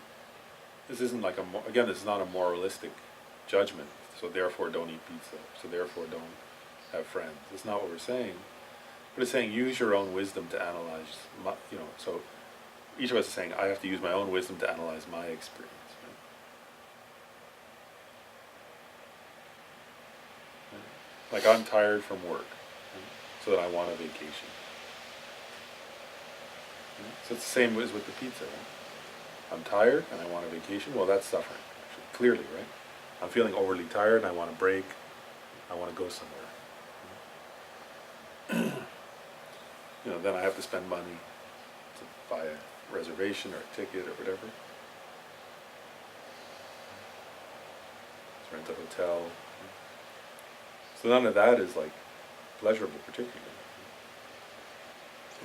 Then I'm going to drive somewhere for vacation. Right? So then I have to worry about the traffic. I live near Washington, D.C. Oh, it could be terrible traffic. It could be very stressful. So I'll try to plan the trip, but hopefully there won't be an accident or some other thing. Hopefully everything will work out okay. My health will be okay. I won't catch a cold. So none of that is uncontaminated happiness, right? And then finally, like I drive through the traffic and I travel or I fly or I get there somehow.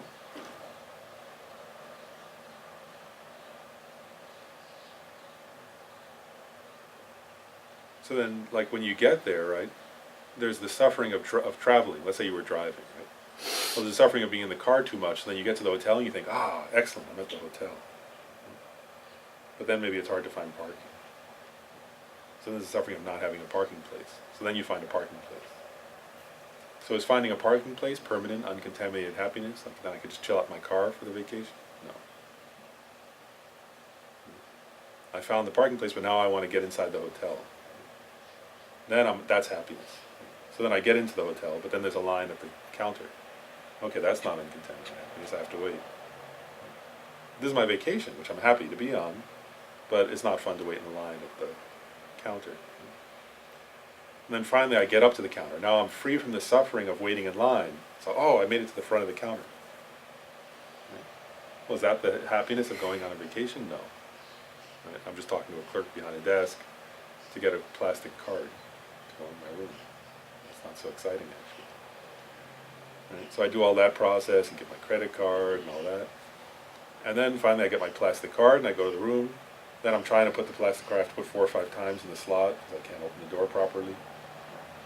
And finally I open the door. Then that's happiness of not knowing how to open a door. But it's not particularly exciting. Like that's not a lasting. I don't want to stand in the doorway, for the rest of my vacation being happy that I opened the door. So I go in the room thinking, okay, now it's happiness. I finally made it to my hotel room. Right? So maybe put my stuff away and flop down on the bed. And then you lay there for a bit, I'm done with the drive, stretch my back out, relax for a minute. But if you're laying there on the bed, right, in some hotel room with the blinds closed, right, then after just a little while, right, you think that's happiness, then what happens? Right? Then you feel, well, what the hell am I doing laying here on the bed? This is not, I had a bed at home. I have to do something now, right, to make use of my vacation. So you have to think, well, what will I do, right? So each time, like, what you were labeling happiness, right? I made it to the bed, right? Very quickly it becomes suffering, actually. Right? Actually, it was not genuine happiness to begin with. It was just the cessation of the suffering of driving in the car or not being able to get into your room or whatever. So then where's the happiness? So then finally, like you say, okay, I'll put on my swimming trunks and I'll go to either the beach or the pool. I'm just giving an example. So then you go there, right? So now you have a different problem, right? Like now you say, okay, now I have the happiness, I'm at the pool. I couldn't do that at my house. Finally, this is my real vacation. But actually, as soon as you sit down in the lounge chair, right, the same process starts again. After a few minutes, do I want to go in the water or do I want to stay in a lounge chair? And eventually the suffering of being in the lounge chair makes you want to go in the water. If you stay in the water long enough, right, then you start to feel like, what's the word, shriveled up. Your skin starts to shrivel up, whatever, your hands. And you start to feel cold, and then you want to be out of the water. And so this is the happiness of our life, actually, right? That's your, then after a while, you're sick of being at the pool, but you think, oh, thank goodness, it's almost dinner time. I can go to a nice restaurant or something. Right? And then the process just goes on and on and on like that. And so there's the suffering that we already thought about, but this is the suffering of change, right? So we're just analyzing our own experience, right? Where if we don't look at it carefully, we say, oh, wow, it's great. I went to the hotel.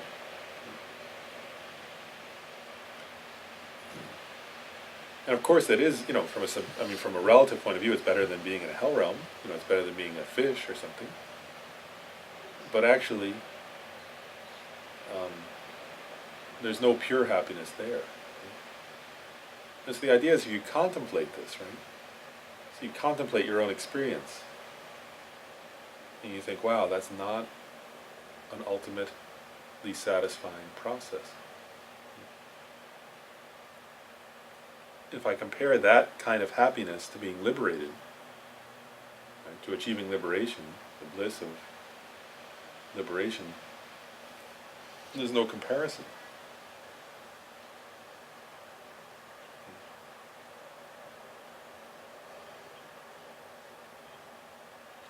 So you keep contemplating your own experience though, right? Whatever it is, right? The happiness of getting a new car, right? Same thing. As soon as you get it, it starts aging. Of course you worry if somebody will break it or if somebody dents it or scratches it. But even if they don't dent it or scratch it, it starts getting old the very instant you got it. You think, oh, I like that new car smell. Right? But as you're smelling it, that means it's disappearing.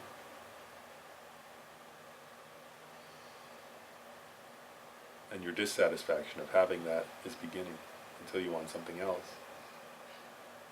The same goes for chocolate cake, ice cream. It's whatever you can think of that you want. If you check psychologically, there's this process, the suffering of change.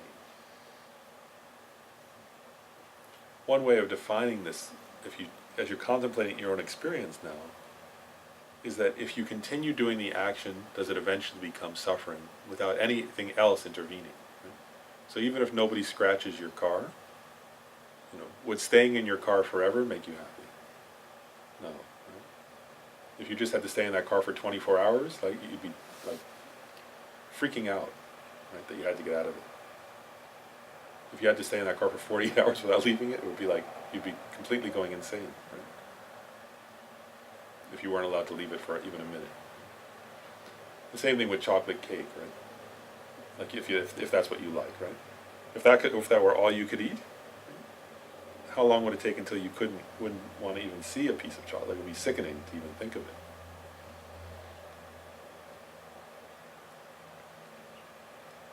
If you had to eat that breakfast, lunch, and dinner, right? After 6 months,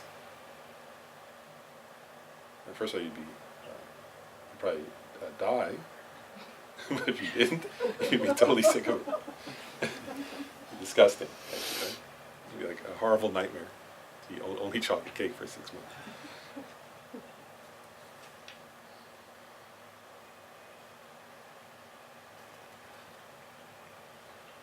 Or the pleasure of sleep, right?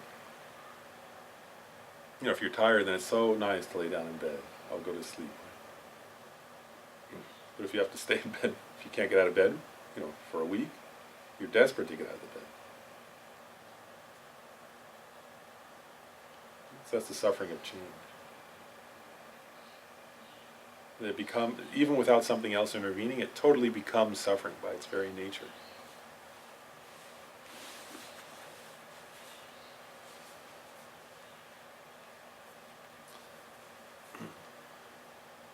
So we contemplate, right, that if that's true, right, then all these samsaric pleasures or samsaric things we want are not really happiness. So I must achieve liberation. If I'm just rotating between the suffering of suffering, and most of the time I'm in the suffering of suffering as a samsaric being, right, in the lower realms and so on. And then every now and then I get this suffering of change that doesn't last, and it's just a temporary escape from some other suffering. That's not at all satisfying. I must achieve the three principal paths and achieve liberation. Cultivating an attitude, a feeling like being, like we said last time, like as if you're a prisoner, right, who's on death row and wants the governor to give you a free pass out of jail.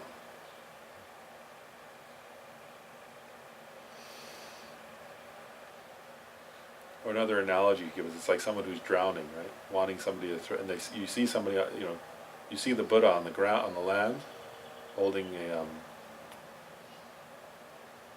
lifesaver, right, with a rope, and tossing it out to you. And the reason we say, your head's finally above water temporarily, right? Before you were, swallowing water in the lower realms. Now your head's above water, so you're breathing, and the Buddha throws you the life preserver. Right? You're about to go back under, so of course you grab on. So it's like that kind of feeling, right? Like I've got to get free from this. I've got to hold on tight and get pulled out.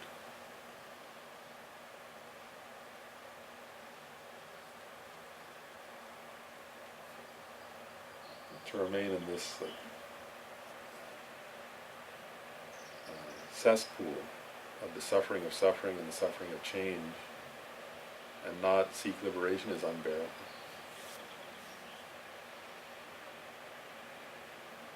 I won't deceive myself by just chasing after more suffering.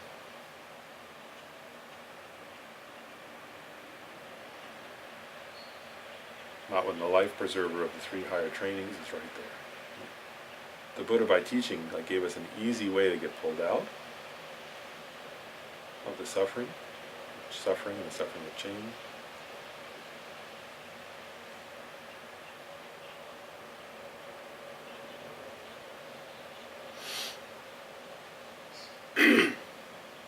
So try to just think about those two themes, just for like 10 minutes, I'll be silent.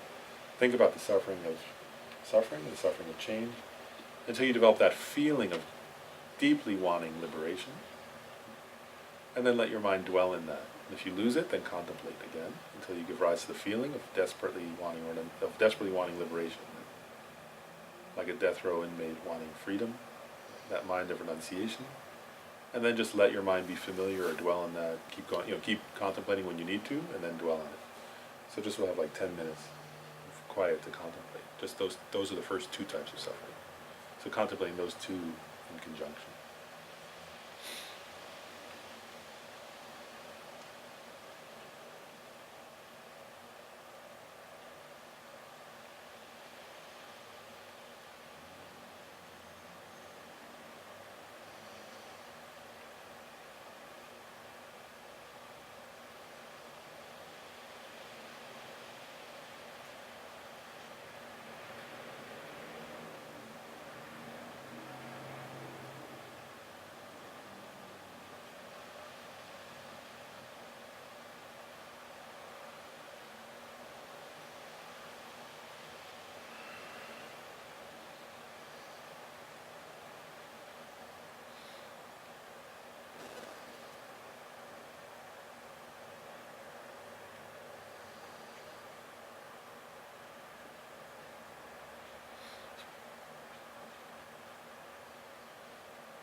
So we come into a more interactive mode.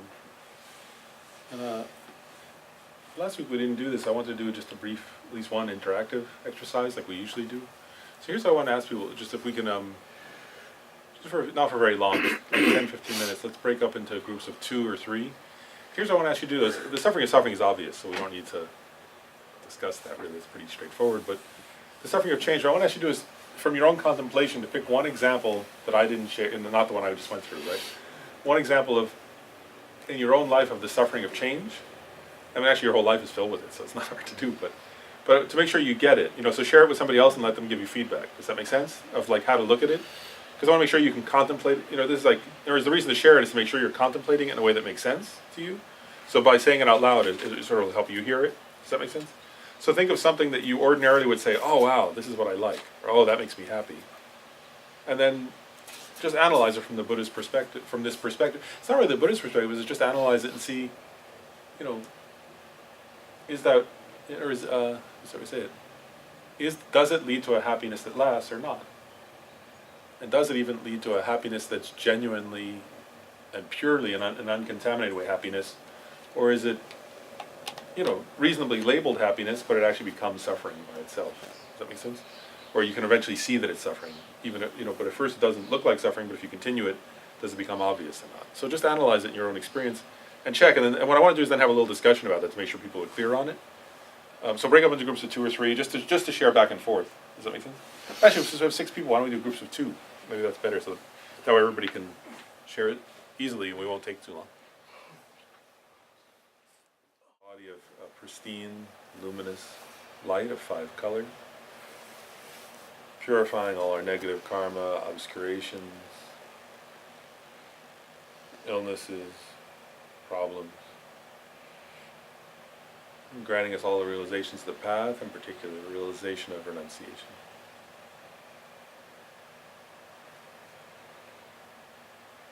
So having contemplated the suffering of suffering and the suffering of change, actually of these 3, the most important one to understand is this third, the all-pervasive suffering. in terms of not the most important for daily life necessarily, but the most important for generating renunciation.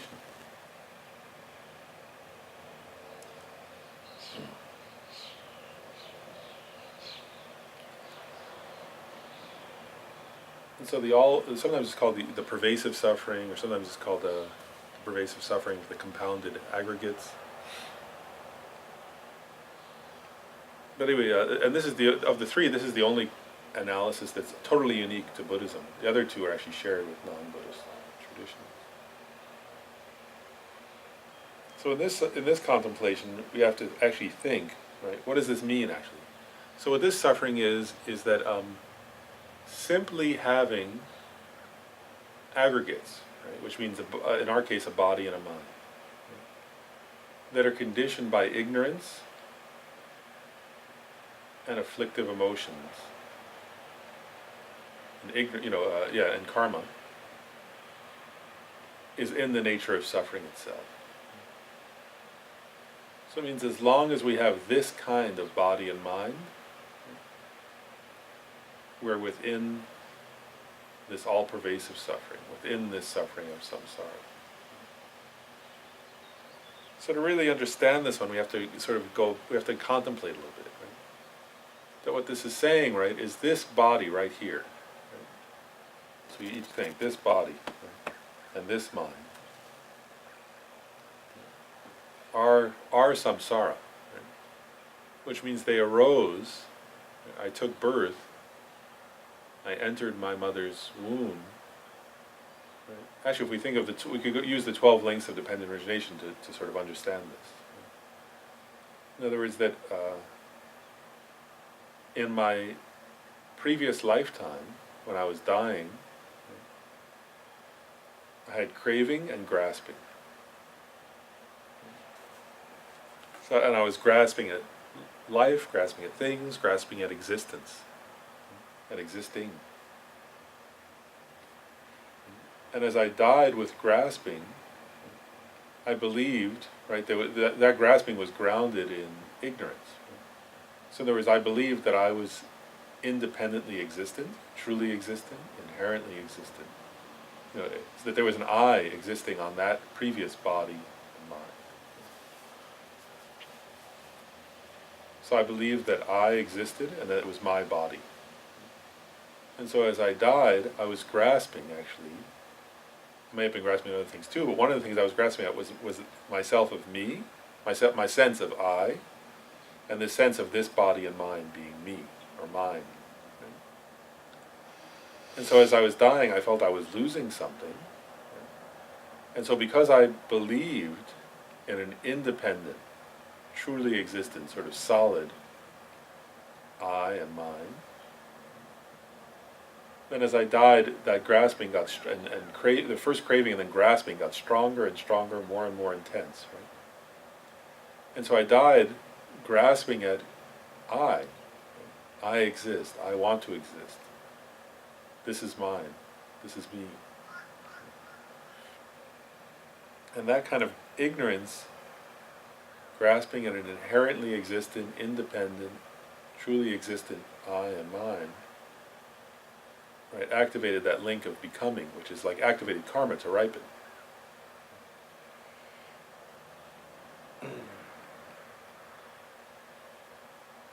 And so that's how this body was formed, right?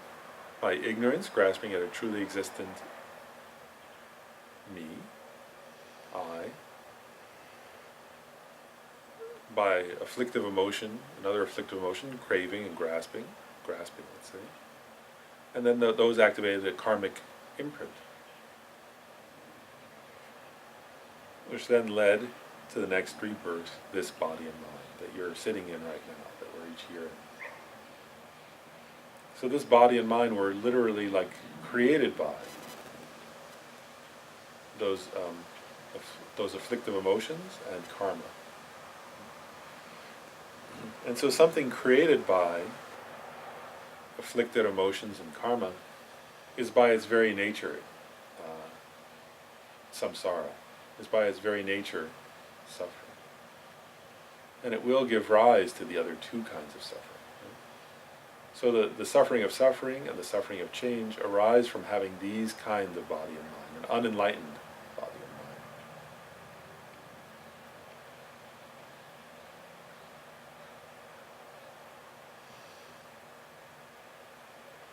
And this kind of mind that I have, right, all the time, right, day and night, it's grasping at truly existent.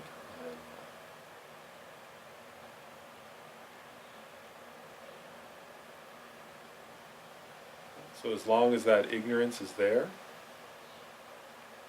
that ignorance is the cause of suffering. It leads to this kind of existence, and then suffering has to, all the other kinds of suffering have to come along eventually.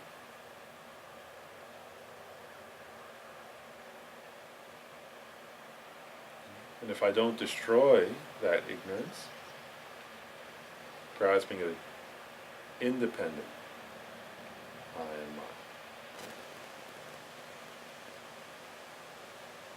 and then when I die at the end of this life, again I'll be craving, right? I'll be grasping. Again I'll activate karma, and again I'll I'll manifest, I'll cause that ignorance, craving, and grasping will cause karmic seed to ripen, and again I'll manifest samsaric aggregates. So as long as that link of ignorance is not destroyed, there's never a break, right, from the pervasive suffering. So whether a being takes rebirth in hell or in the highest the highest heavenly realm, the highest God realm, until one breaks the cycle of ignorance, one continues creating aggregates, bodies and mind, that are in the nature of suffering.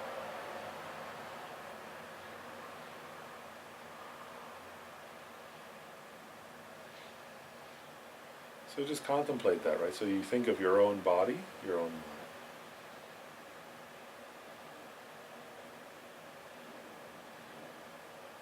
And you recognize, right, with this kind of body and mind, I have no freedom. Actually, I'm like a slave to ignorance, grasping at true existence and to afflictive emotions.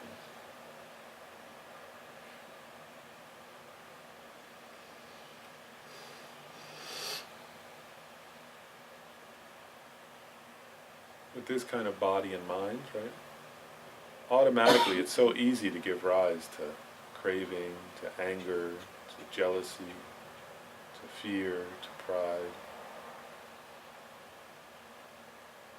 to so many different kinds of negative emotional experiences.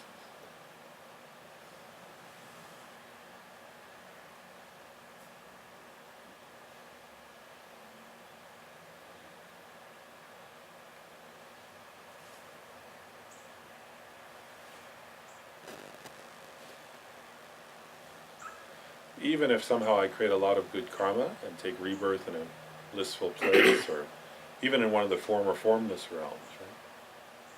Still it's under the power of grasping at a truly existent I. And so still I don't have control, actually, of my own existence. I'm totally under the power of ignorance.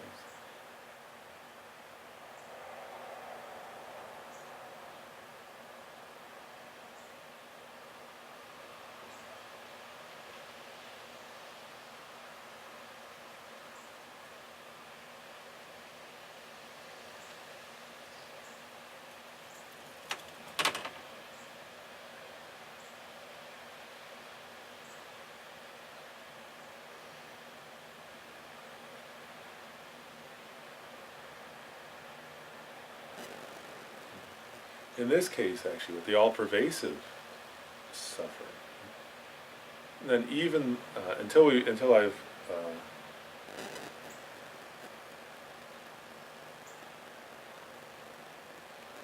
become liberated, even the good things I do are influenced even acts of love, actually, right, are still there's still an underlying sense of believing in a truly existent I and truly existent mind. There's still this process of being trapped in the samsaric aggregates.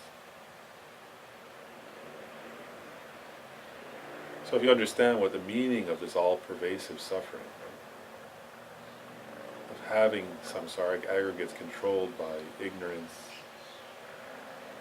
other delusions and karma, and you understand only wisdom, realizing emptiness, can liberate me from this. Only the three higher trainings can liberate me from this suffering.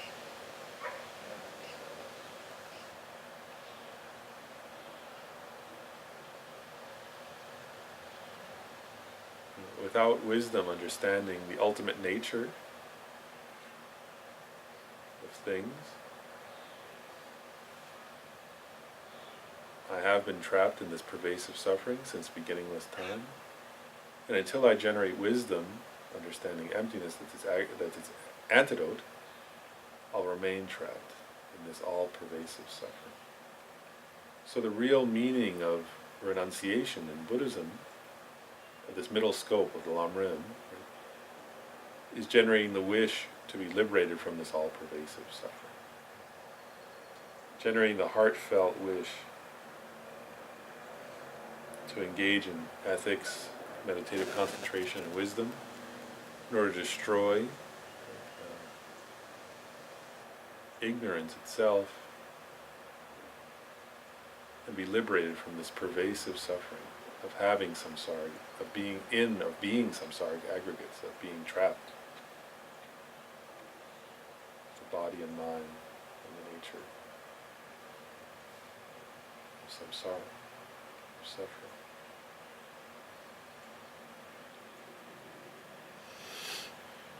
So just meditate for a few minutes in silence about like this third kind of suffering, relating it to our own experience, and just working around, trying to feel that sense of both what that is and wishing to be liberated from the all-pervasive suffering.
come back to interactive, more interactive mode.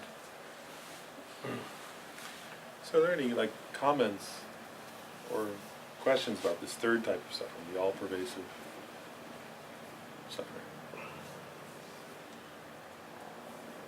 Yesterday I was thinking about this, and finally this, I don't know what you would call it, but the 3 verses that you read a lot in prayers about the, in emptiness there is no I, creator of negative karma, there is no action of creating negative karma, there's no negative karma created. Like all of a sudden that made perfect sense to me related to the 12 links. And I hadn't really made that connection before, so all of a sudden it just kind of clicked. Good. So see, that's one of the very first things that I read, a year and a half ago, and I've just been trying to figure it out, I guess, ever since. And then we started studying this, and it was like all of a sudden it was so clear. It's talking about that first thing. If you don't have that, then you don't need the circle. There is no circle.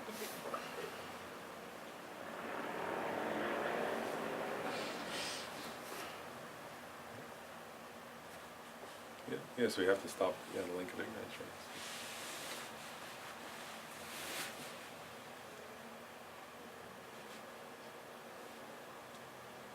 Say the quote again. Say it again. It says that in emptiness there is no I, creator of negative karma.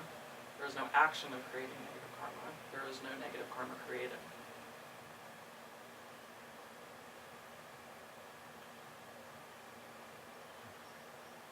If you don't have that first link, right, then you don't go all the way through the other steps, basically, of the wiring diagram. You just kind of short circuit it right there, so there's no need for any of that. Yeah, and as long as we have that first link, you can't get out. There's the other kinds automatically. Why are you laughing? It's like there's no need for any of that.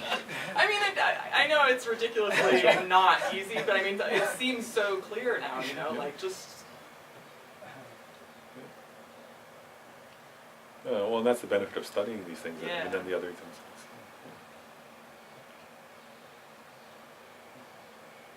So like you say, like delusion and karma, affliction is karma, right? So that's why we have to destroy. So, say again? Affliction and you say afflictions and the karma. Yeah, sometimes you say this, like if you say what's the cause of Yeah. samsara, right? Or sometimes there are different language we use, but usually say afflictions can mean like negative states of mind, like ignorance.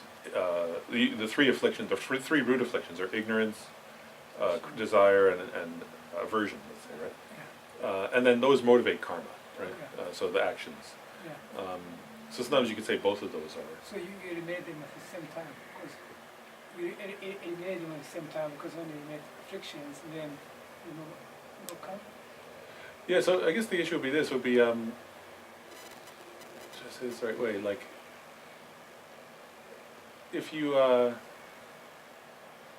actually, like, I'm just hesitating, because, sort of, like, I'll ask a question, like, so who has fully eliminated all afflictions?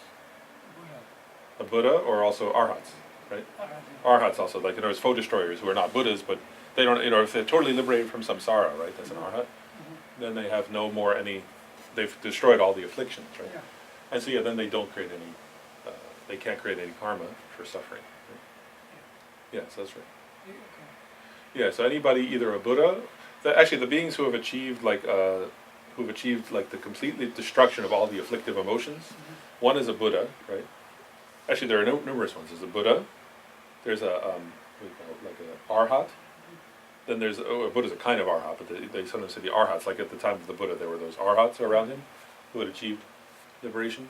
Then another is Prajeka Buddhas, right, which are those individual liberation Buddhas, not Buddhas, but people who have achieved an individual liberation. And then also Bodhisattvas who are at the 8th bhumi or higher. All of them have achieved, all those beings have achieved the complete cessation of all afflictive emotions.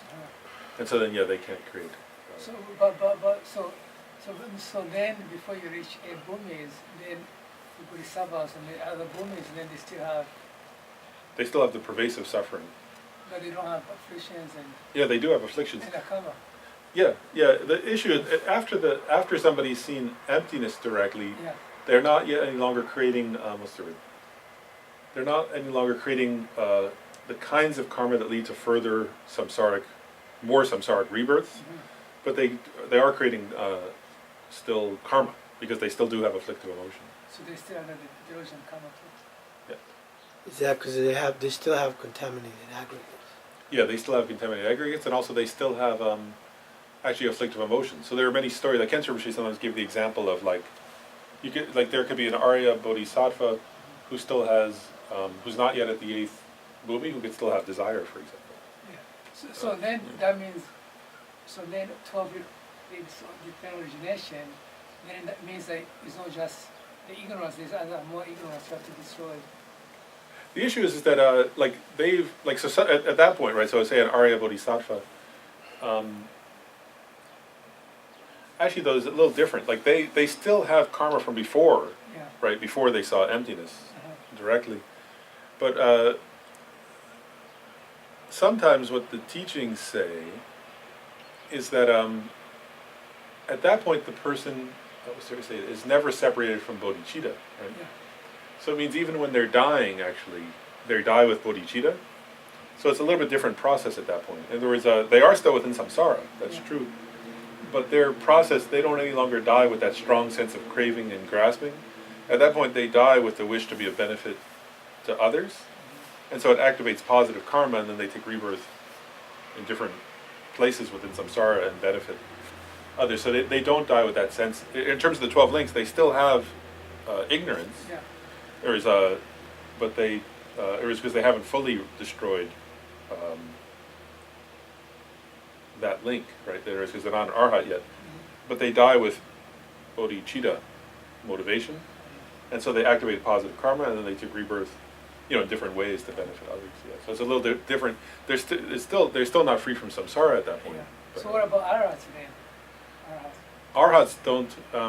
The story with like the way there are different they call tenet systems. So different tenet systems say different things. The Hinayana, it's called for Mahayana point of view, they say Hinayana. They sometimes, some tenet systems of them say that arhats totally stop existing. They sometimes use that analogy in some sutras where it said like a candle blown out. Right? But Mahayana says they don't stop existing. Actually, the Mahayana say consciousness itself, ignorance wisdom destroys ignorance. Yeah. But actually, the subtle consciousness, continuity of awareness, doesn't have an antidote. In other words, it's just by nature there, so it doesn't destroy that. So what they say is that arhats, what Mahayana Buddhism actually says is that arhats actually there's still debate. Some Mahayana people say that some Mahayana schools, some certain branch of the Chitamatrans, for example, say that arhats can just sort of permanently stay arhats. And they just stay in some kind of free from suffering state. But Prasangika, the lineage from Nagarjuna, they say that arhats eventually are they don't suffer anymore, but eventually the Buddhas come and wake them up and say you have to help others more, and then they have to still practice the Mahayana and eventually become a Buddha. So there's a debate, but the tradition from Nagarjuna and Chandrakirti says that they have to still become a Buddha eventually. But they don't come back in normal. Not an ordinary, no, they can't take an ordinary rebirth anymore. But they can, still do what a Buddha does, though. It's just Buddhas manifest without, in other words, the idea would be that a Buddha, right, takes a body or shows the aspect of a body, but doesn't have. It's just they say it's it's just a manifestation to benefit others. They don't have an actual aggregates of a samsaric aggregate. It's kind of in a way they haven't, they don't have bodhicitta or something. Yeah. Is that? Yeah, an arhat didn't develop bodhicitta. Right? So when they take kind of aspect of sickness, showing us, they don't get sick. So it's not really sick. Yeah, the idea would be like from a Mahayana perspective, they would say a Buddha would take any aspect that would benefit others the most. Yeah. So like from a Mahayana perspective, it's like for example, there was that famous example of a Sangha, right, when he saw the sick dying dog, right, and really like it was and then like he generated great love, right, and then he saw suddenly the dog transformed into Maitreya Buddha, right, and the idea there was that like Maitreya, right, realized that to benefit, or not realized, but naturally to benefit a Sangha, the best way to benefit him was to appear as a sick dog because it would generate love, right? So a Buddha would manifest as a sick dog in that case, because that was the most effective way to benefit that student. Then once he had generated love, then he could show, okay, Maitreya, and then teach him and so on. So according to that, the Mahayana view, a Buddha would manifest in whatever way that would most help the people. Or sentient beings. Let's say. How is an arhat different from the self or individual? There's just a difference of it's a little tricky, the language, because arhat technically, in a technical sense, applies to a Buddha as a Mahayana arhat. But usually when they use the term in that way, the arhats refers to what do you call it? Sometimes they call them hearer arhats. And so the meaning of that is that they were people who listened to teachings from a Buddha and then achieve their own liberation in that lifetime. Like like Shariputra or Mahamogayana, or many disciples of the Buddha were arhats who, like, at the time of the Buddha, they heard teachings from him, and then after he died also there were many arhats. So the story is that there's a different kind of being called a Prajika Buddha. And what they do is they're just different in their motivation. That when they set out, they want to achieve their own liberation, just like an arhat does. But they're kind of a solitary kind of person, is their disposition. And so their prayer is, or their aspiration, or their wish is, may I become, may I achieve liberation when there's no Buddha around. And so they have to study with a Buddha in a previous, in some lifetime, but they actually dedicate, and sometimes there's some benefit to that in the sense of, there are eons or there are periods of time where no Buddhas manifest because beings don't have the karma. And so these beings manifest at those times and achieve their own liberation. And people see them and think, oh, that's cool, and they make offerings to them. And so they kind of have some benefit to others. But they don't teach the way a Buddha does. They kind of remain silent. And so they don't start a tradition of enlightenment for others, but they sort of allow others to create some good karma just by being around or something. But it's due to their aspiration. They're kind of a solitary kind of person. And they sometimes call them they call them rhinoceros-like, because they say that rhinoceros kind of go off like are solitary creatures. But they say so a Prajika Buddha is like that. And they say also it takes longer to become. Prajika Buddhas also have a form that looks more like a Buddha's form, whereas arhats look like people. But Prajika Buddhas, if you see them, they have like the top knot like a Buddha, but they don't have all the qualities of a Buddha. But they say it takes longer to become a Prajika Buddha, and they sort of do it where in that lifetime they kind of take rebirth and they start meditating and they achieve that state, and they kind of just remain, hang out, meditating or something. But they don't start an enlightening tradition and benefit others and create a whole system to benefit disciples the way Buddhas do. So it's just a different aspiration or something for a different type of person.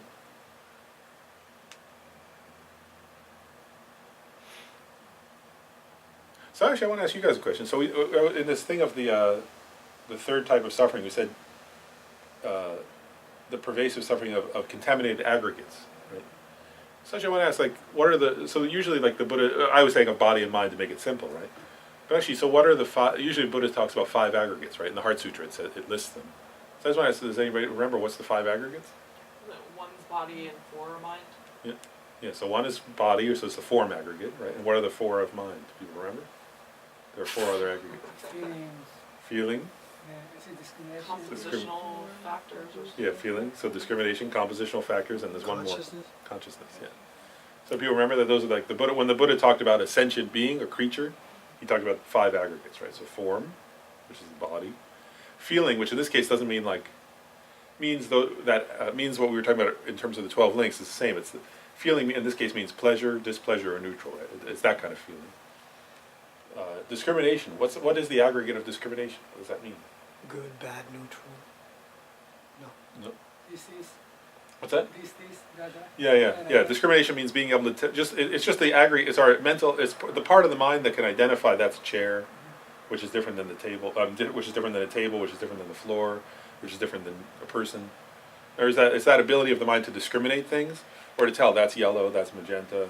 Like discernment or something. Yeah, discernment, discrimination, whatever you want to call Isn't it. that kind of like, this is good, this is bad?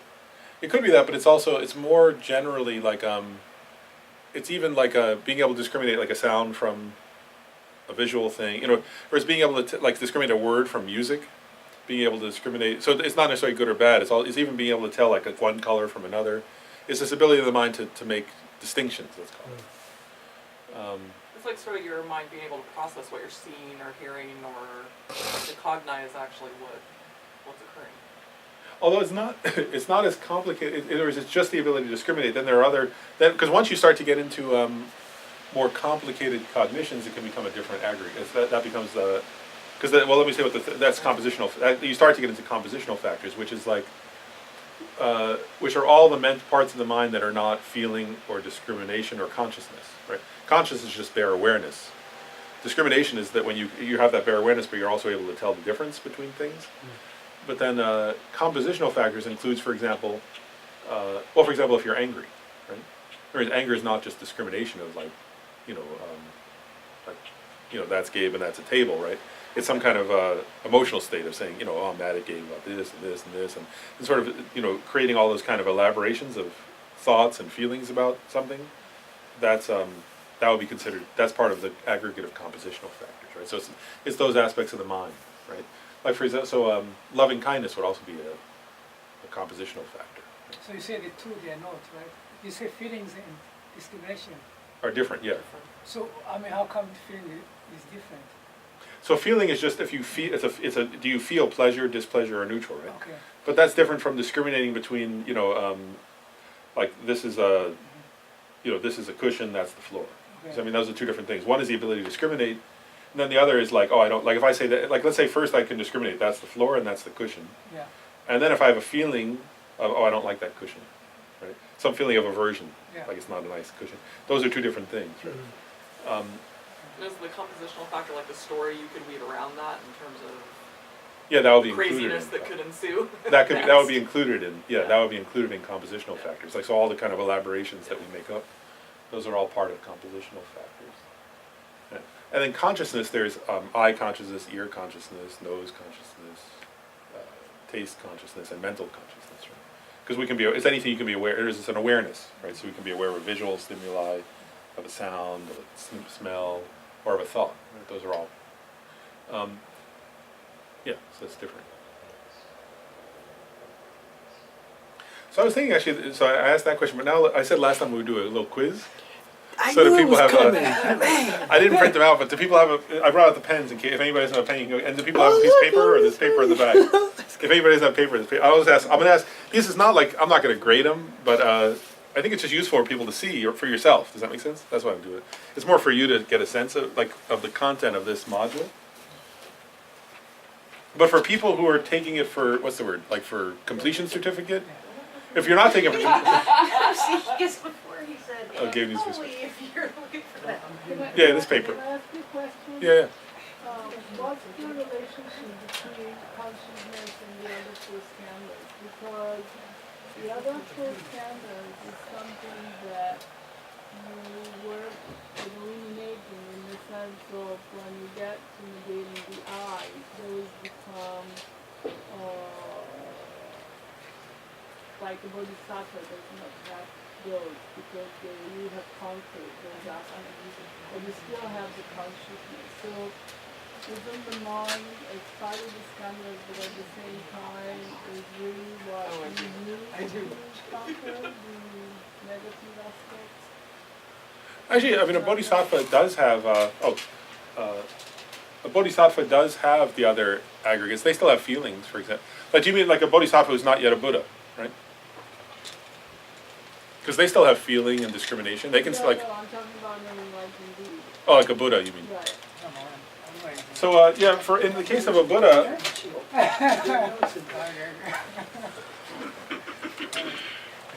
Well, actually, you'd say it this way. Actually, from a tantric perspective, right? Each of the 5 aggregates gets transformed into the 5 wisdoms of the 5 Buddha families. Okay. So actually, in other words, the Buddha transforms. So the Buddha would transform. So a Buddha like transforms consciousness into, Right. Vyakshobhya, for example. Right. But they would even like for example, according to that perspective, you would say that, well, the Buddha transforms or transmutes the form aggregate into Vairocana's Dharma Dhatu wisdom. Okay. So they would say that actually that. So from that perspective, you would say all of them actually Okay. get transformed. So it's not that they want to. The Buddhas don't. What's the right way to say it? I mean, they do destroy the samsaric aspect of it, but they transform it into an enlightened wisdom. Is I think that's a good way to view it. Does that make sense? Yeah. Okay, well, I just thought it'd be fun to go through these, and here's the idea: it's like, first of all, if you're not doing the for completion certificate, then this is just to see how well you memorize stuff. If you are doing a completion certificate and you don't remember these, then memorize them before you turn in the form. Does that make sense? You get an F.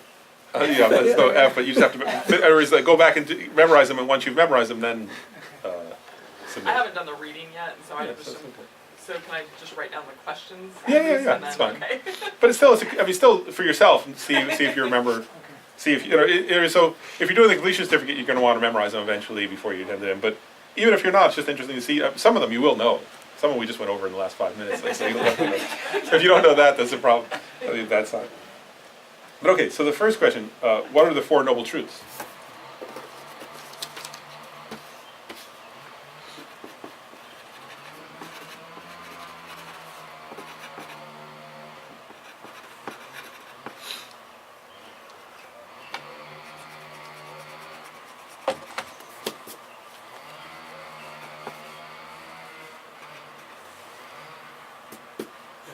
Actually, if we're studying Buddhism, we should know, right? The 4 noble truths are good to know because they're the Buddha's first thing the Buddha taught, and also you actually they're the most, in some sense, the most fundamental of all Buddhist teachings. Right? The 4 noble truths. I can get it. Oh, there's lots of them here. Yeah, you can just take the whole cup. Asley might need 3 or 4 pens.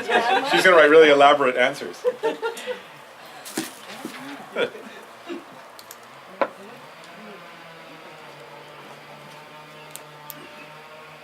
think Asley's going to write out all 16 aspects of the 4 noble truths.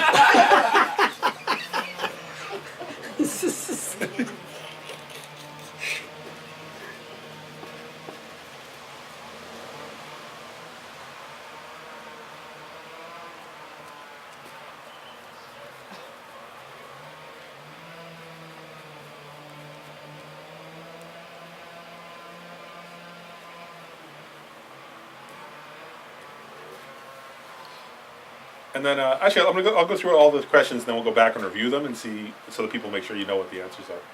But so the second question would be, what are the 12 links? Just the names, at least, of the 12 links of dependent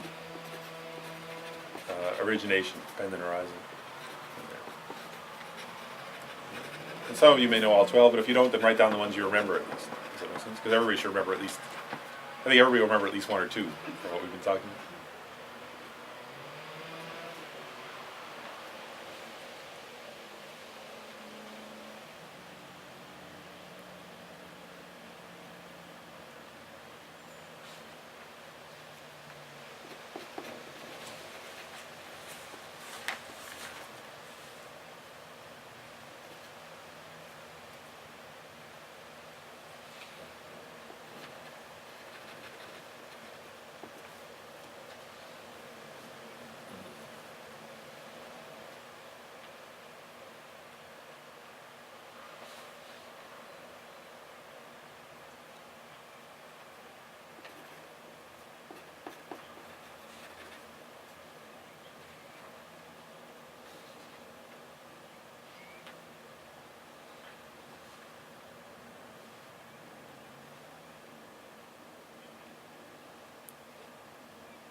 as you're writing those down, I just want to remind, like, just, make any effort you make to memorize these kind of things, right? The Four Noble Truths, the 12 Links, the kinds of suffering and so on. It actually benefits your mind so much, right?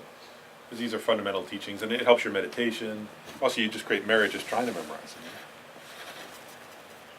And actually, at the monastery, the monks, spend a lot of time doing this. The nuns, they spend a lot of time memorizing things like this because they know it helps their mind, right? Like, so that's why it's not like what's the word?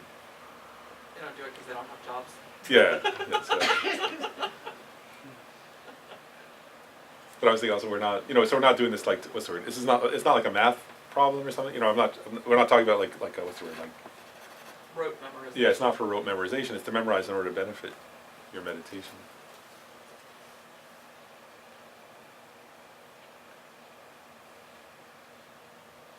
And actually, I have another sub-question about this one anyway, so I'll ask it while you're still writing down the 12 links if you're doing it. But it's this, it's of the 12 links, and you can just put a mark next to it. 2 of them are karma, so put it, if you know which ones they are, put a K next to it. One of them is pretty obvious, because it's called karmic formation. So you should have a K next to that. So put K or karma next to the 2 that are karma. And then 3 of them are afflictive emotions. Right? So just make a note how many, if you don't remember all 3, that's fine, but however many you remember, which ones are afflictive emotions. And then the remaining 7 are suffering results. So just see if you can remember which ones are karma, which ones are afflictive emotions, and which ones are suffering results.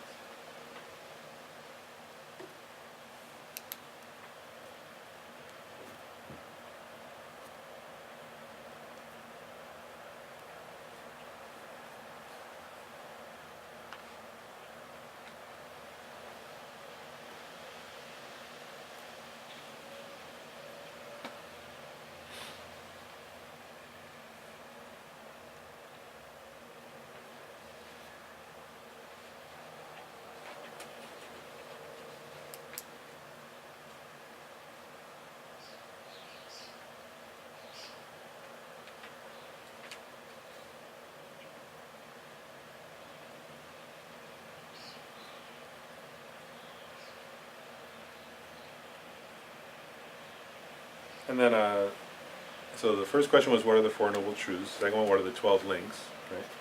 And you noted which one, if you remember, which ones are karma, which ones are... And then the third question is, what are the 3 higher trainings?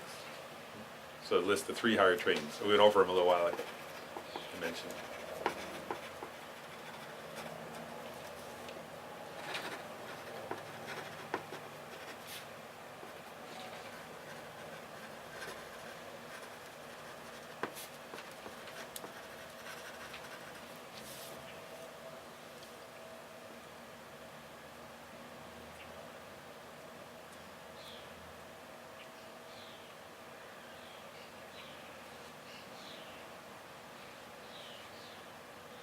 Because, if you're doing, actually, think about it, if you're doing the, actually, really, it is true. If you're doing the discovering Buddhism, like for, what's the word?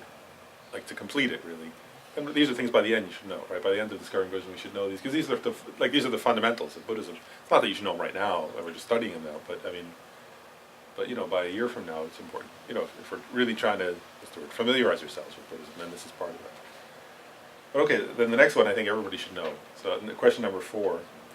What are the 3 types of suffering? People should know that because we just went over it.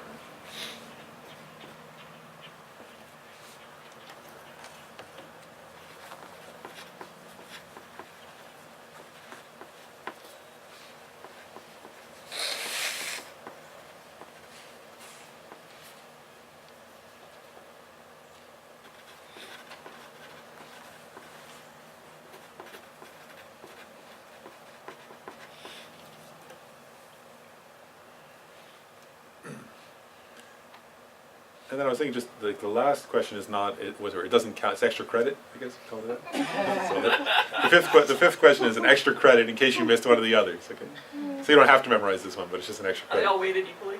The other 4 are rated equally. Yeah, and this one makes up for if you got one of them right. I'm sure most of you got at least 3 right. Or you completed.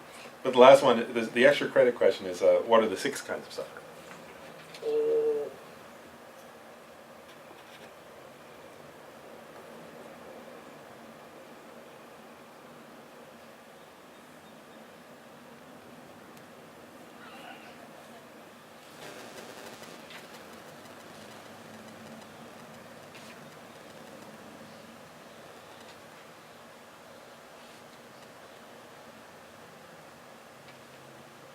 You mean for humans?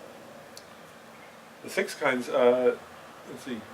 Yeah, well, they're sufferings of the higher realms, actually, so usually it's listed. So they're included in, there's a special list of 10 that are just, in the Panchen Lama's text, it's just humans, but these 6 apply to all the higher realms, actually.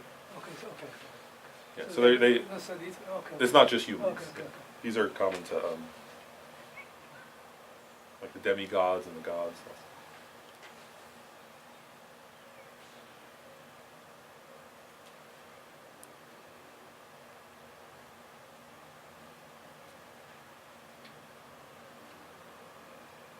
Yeah, even the god realm beings have these 6.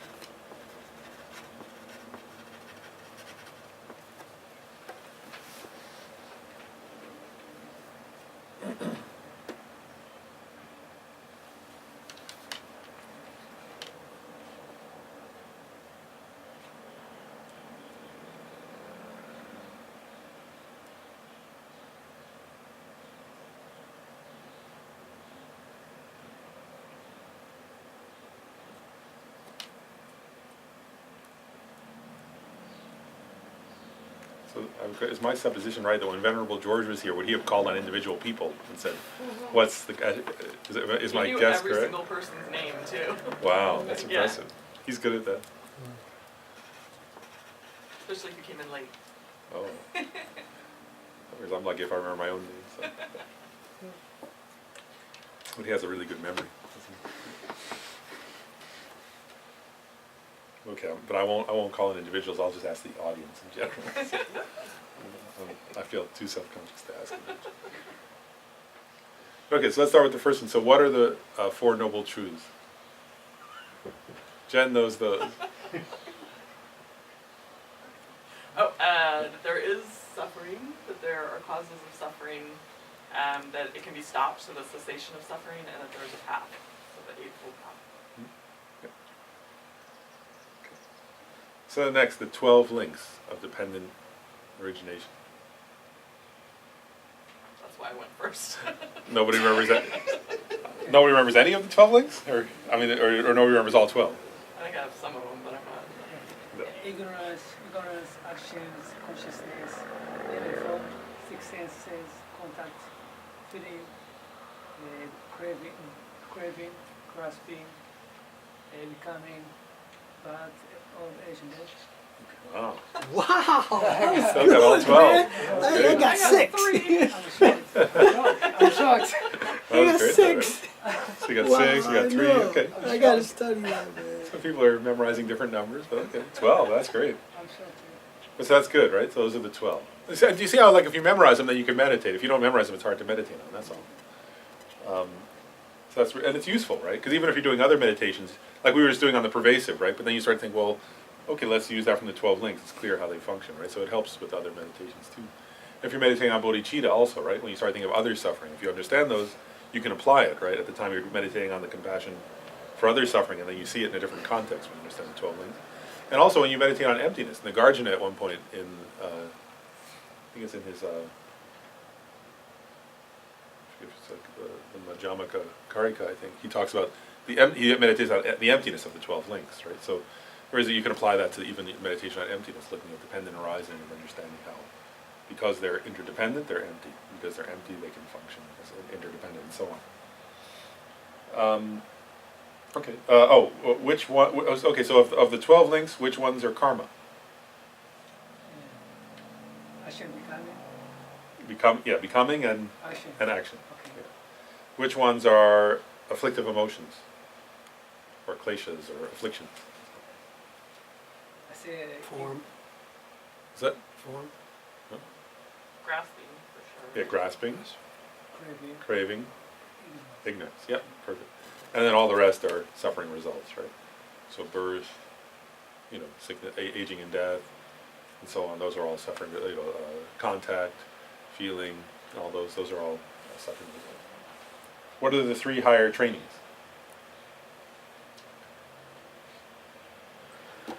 Okay. Or- Higher morality, higher concentration, higher wisdom. Yeah. So can we here, morality or ethics, meditative concentration or concentration, and higher training in wisdom. Those 2. And actually, why are those 3 important? Like, what do they accomplish? Matt knows. Matt, what do they accomplish?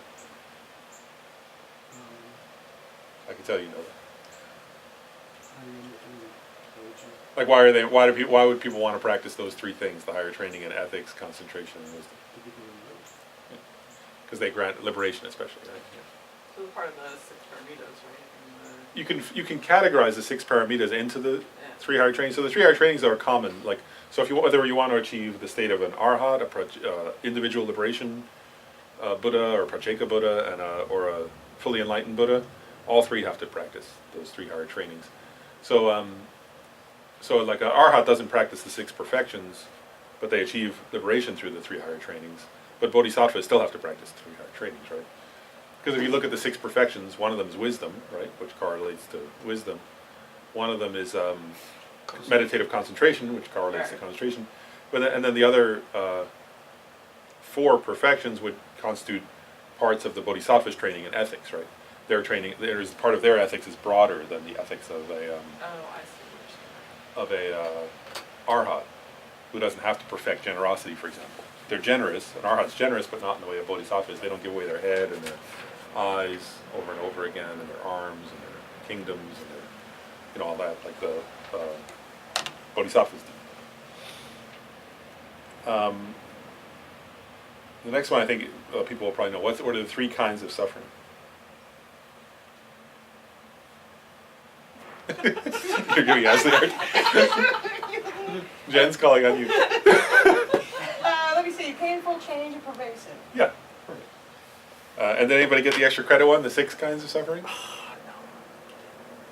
No. I can't know the example. But I was trying to figure out but I can't know the example. Like, there's one example I know that I hear also like there was a family where behind they had the father used to be he used to eat a fish. Oh, yeah. So another example, I don't remember. And then he That's in Pabonko Rinpoche's book, yeah, right? and then he died, and then something like the mother ate. So things always change, suffering, or Yeah. is it That was the uncertainty. Yeah. That's the example of the Yeah. pervasive. The suffering of uncertainty. So it's one of them. Yeah, that's the first one. Yeah. The first of the 6 is that. And then Where he was the father died, and then I think he became. What was it? One of them became the fish, and Yeah. then to be eaten, and the other was Yeah. another one became the dog, and something. But it's the suffering of uncertainty. Right? Yeah. Does anyone remember the other ones? Yeah. And then the second one is the one we talk about change, like suffer dissatisfaction. Yeah, suffering. They call it never being satisfied or dissatisfaction. Yeah. That's good. Yeah, that's the That's second. good. That's Yeah. good. 2. Next one. And then next one, they kind of like moving up and down. Yeah. Oh, that's the Cause fifth one. Yeah. That's the 5th of those. Is the suffering of you're always going up and down. And wherever you go up, you're going to fall down. yeah. Nobody stays Yeah. high all the time, and so on. Yeah. Yeah. And also that whatever you gather together, you lose it. It's Yeah. all like that. Yeah. That if you become rich, you'll eventually be poor. You'll lose. If not during this life, then when you die. And so. Yeah. Yeah, so that's 3 of them already. Wow. Yeah. That was good. Do you remember any others? Or? The last one you talked about last week, the loneliness. Yeah, going on alone. Yeah. Then in Samsara, you go on alone. So there's 2 more. Does anybody remember them? Yeah, I wrote parting with what we like, or parting was That would be included in the, I guess. Well, that's definitely one of the 8 sufferings, but it's also. But you could also sort of include that in this going on alone. It's like that in a way. But that's it. That's in the list of the 8 sufferings or the 10 sufferings. I'll say the other two, which I didn't ask. But the other two and the 6 are being reborn over and over and dying over and over again. Those are the other two. Right, so even in the God realm, right, you're always going to die and have to come back. Or is it the recycling? That you keep dying and getting reborn are the other two. So those are the 6. In that one. But okay, well, great. So anyway, that's just again, to me, it's just a tool. These are the fundamental things from this module that people should sort of know. I'll say like for the one on bodhicitta, we'll do the same thing, right? We're gonna, and there is like, I'm not gonna ask you now, but by the end of that module, people should know what are the steps to generate bodhicitta, right? Like there are 2 methods, and people should know what are those, because otherwise, how do you go meditate on it if you don't know? So same thing with this module. How do you go meditate on it if you don't know these things? To meditate on your own, in other words, when you're sort of sitting down at home, at the beginning you can have a piece of paper there that lists them, but eventually it's good to know them. Like,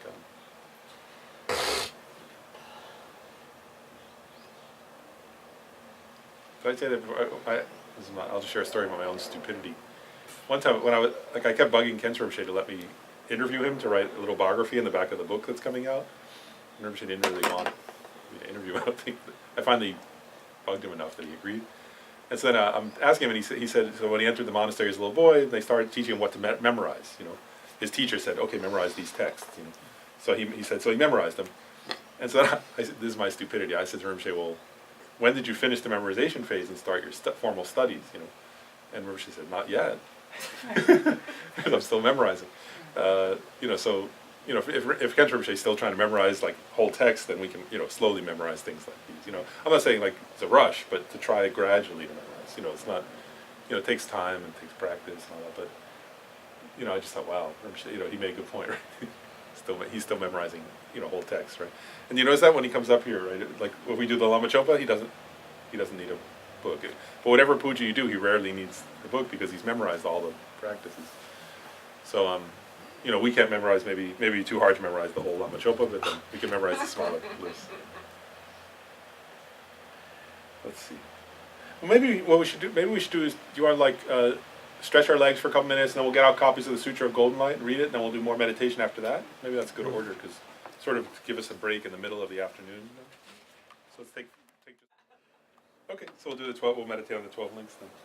But so let's just read a few verses, just to get to the point where that we're actually meditating on. Then we'll stop and meditate. So verse 84. Through the power of having made offerings and respectful requests to a holy and venerable Guru's supreme field of merit, we seek your blessings, O protectors and root of well-being and bliss, that we may come under your joyful care. Realizing how this body of liberties and endowments is found only once, is difficult to obtain and is easily lost, seek your blessings to partake of its essence, make it worthwhile, and not be distracted by the meaningless affairs of this life. Aghast at the searing blaze of suffering in the 3 lower realms, we take heartfelt refuge in the 3 precious gems, and seek your blessings that we may eagerly endeavor practice the various means for abandoning what is bound to misfortune and accumulating virtuous deeds. Be tossed in its waves of delusions and karma, plagued by hordes of watery denizens, the 3 kinds of suffering. We seek your blessings to develop an intense longing to be free from this monstrous ocean of boundless and vicious existence. Having abandoned the mind that views this unbearable prison of cyclic existence as a pleasure grove, we seek your blessings to partake of the Arya's jewels and the 3 higher trainings, and thereby to uphold liberation's banner. So we'll stop there. So that those verses 87 and 88 are actually the summary of this entire module. So that you can see they really talk about the 3 types of suffering and then the 3 higher trainings. But so then so having prayed like that, right? Because it says we seek. How does he translate it? We seek your blessings, right? So we just sought the blessings. So now imagine again that the Lama Tsongkhapa, atop your crown, the Guru Buddha, grants those blessings in the form of 5 colored light rays, 5 colored nectars, which descend down into your body, totally filling your body with the nectar and the nature of light, and also light. So your body becomes like totally pure or pristine, luminous or radiant light with 5 colors like a rainbow. All illnesses, obstacles, problems, sufferings, illnesses, and so on are purified. And you're like kind of blessed to achieve all the realizations from guru devotion up to full enlightenment. In particular, your teacher blesses you to understand the 12 links of dependent origination and to realize renunciation of samsara.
So then, to contemplate the 12 links, right? That means like, thinking about them in relation to our own experience. Analyzing them and analyzing our own experience using reason, both reason and experience, in order to understand the nature of dependent arising, the nature of samsara. So this time I'll start with the 12th link, which is aging and death. So actually, we're already there. Right? So the link of aging and death is not something other than you. Whereas right now you're aging. So from the time of your conception up to now, you've been aging. Right? And actually each instant, right? Because your very nature is change, right? Impermanence, subtle impermanence, or like you call it momentary impermanence, right? Changing from moment to moment. It wasn't like you one day were a child and then, like a snap, you became this age, right? Instead, every instant you have been and are changing, right? Aging.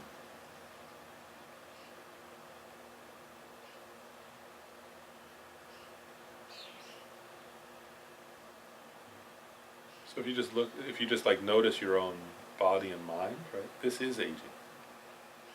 And I'm heading towards death.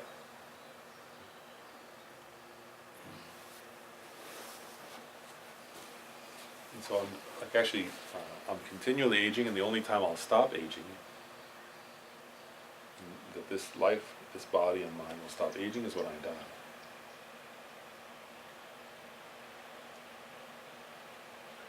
So for sure, right, if we check, that link describes our existential situation right here and now. I totally have no choice. Even if I want to stop aging, if I want to stop being impermanent, I can't. It's like a part of my nature is that. And this body is winding down towards death every moment.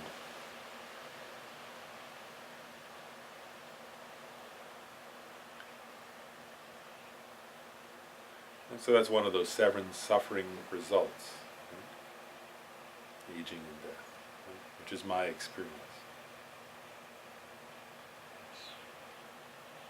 So we're thinking that way. So what's the cause of this horrible situation of aging and death? What's birth? It was the mere fact, as soon as I was conceived, it began. When I came out of my mother's womb, it continued on. Like, in other words, that the very nature of these kind of aggregates is change. It's getting older, and is to eventually die. So as soon as I was born, all of that became inevitable.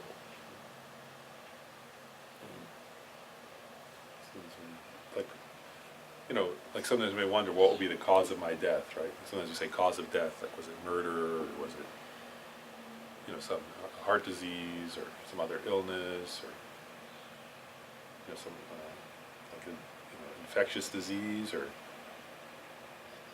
something like that. But actually, the ultimate cause of death is birth.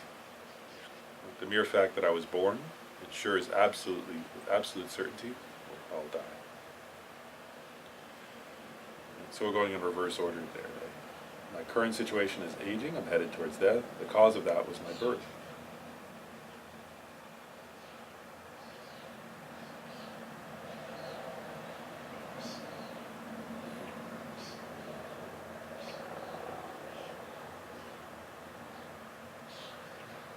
Right, and birth itself, right, is another of the 7 suffering results in the 12 links, right? Because we know that, right, that the whole process of being born is not easy. It's not easy for the mother or the child physically. And actually, for the fetus, it's quite frightening and painful, of course, to be born.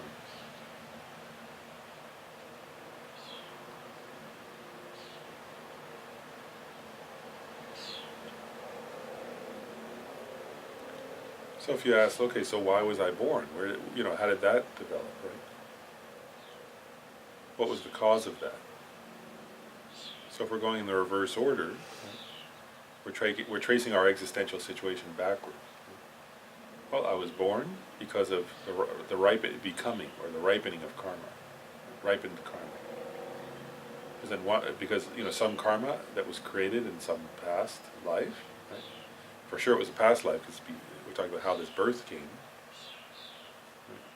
So our karma was ripened, and then once that karma started to ripen, there was no choice. Right? I was going to be reborn.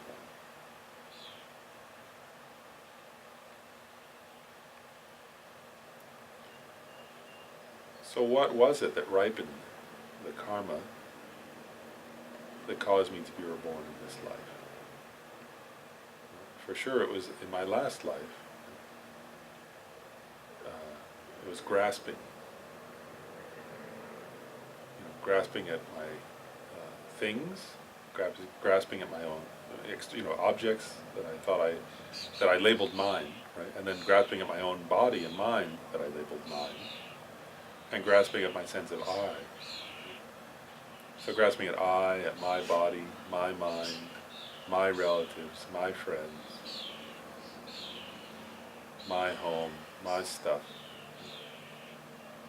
So grasping like that activated some past karma.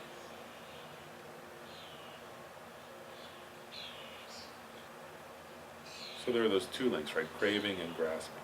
So there was my last whole lifetime, if I was in the desire realm, right, I was craving and grasping most of the time. So for sure at the time of death, I was craving and I was grasping.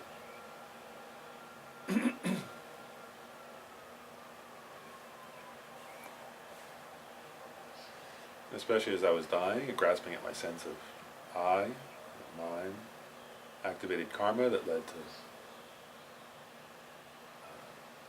that karma that led to becoming and to birth, which has led to my current situation of aging and death.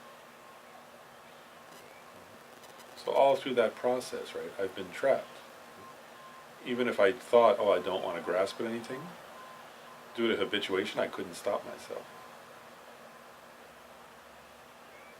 Because I don't have an antidote. I haven't developed the inner antidote to craving and grasping. I couldn't stop them.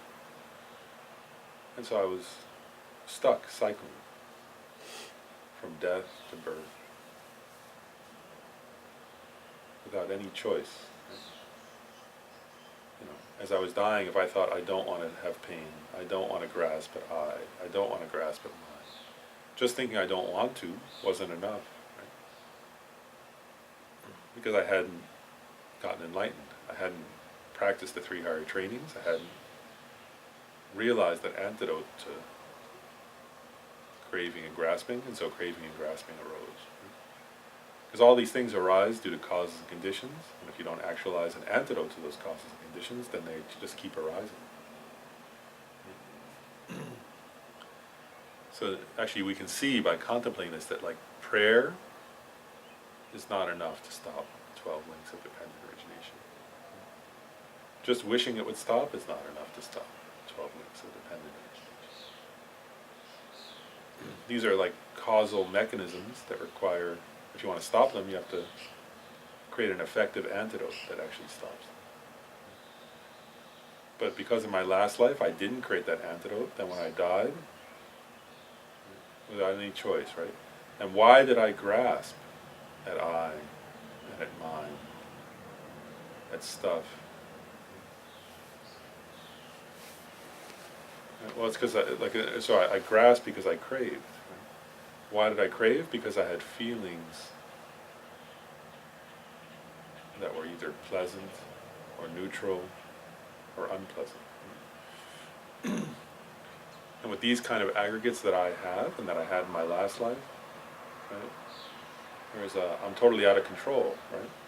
When I have things that are pleasurable, I automatically start craving them. When I have things that are unpleasurable, I automatically start craving to get away from them.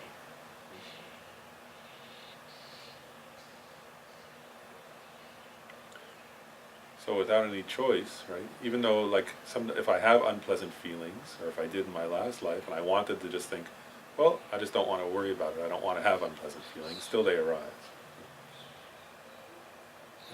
If I thought, oh, I don't want to be attached to pleasant feelings, if I don't create an antidote to that, then it just happens. Feeling gives rise to craving, which gives rise to more intense grasping.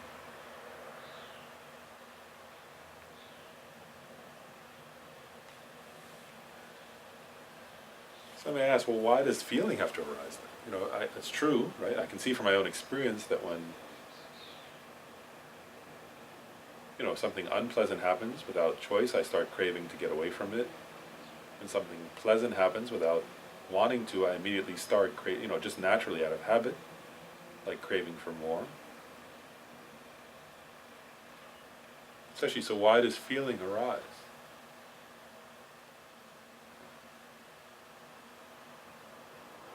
So actually, it arises in these 12 links, you say, because of contact. So it's the very nature, actually feeling is what they call in Buddhist psychology an omnipresent mental factor. So whenever there's contact, there's feeling.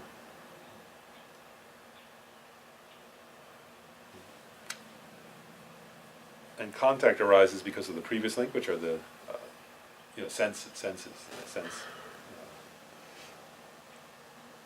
doors or sense powers. So actually it's quite true, right? As we're contemplating in relation to our experience, so it's totally true actually, right? If an extremely loud, unpleasant sound arises, as soon as there's contact with my ears, right, then feeling of displeasure and craving of wanting it to go away happen automatically. Right? If some like loud, extremely unpleasant sound happens, without any choice, all that happens, right? Immediately there's feeling, unpleasant feeling, and then immediately with feeling there's craving for it to go away, and then grasping, right? Strongly wishing, and then like covering my ears or closing the door or window or trying to move away from it.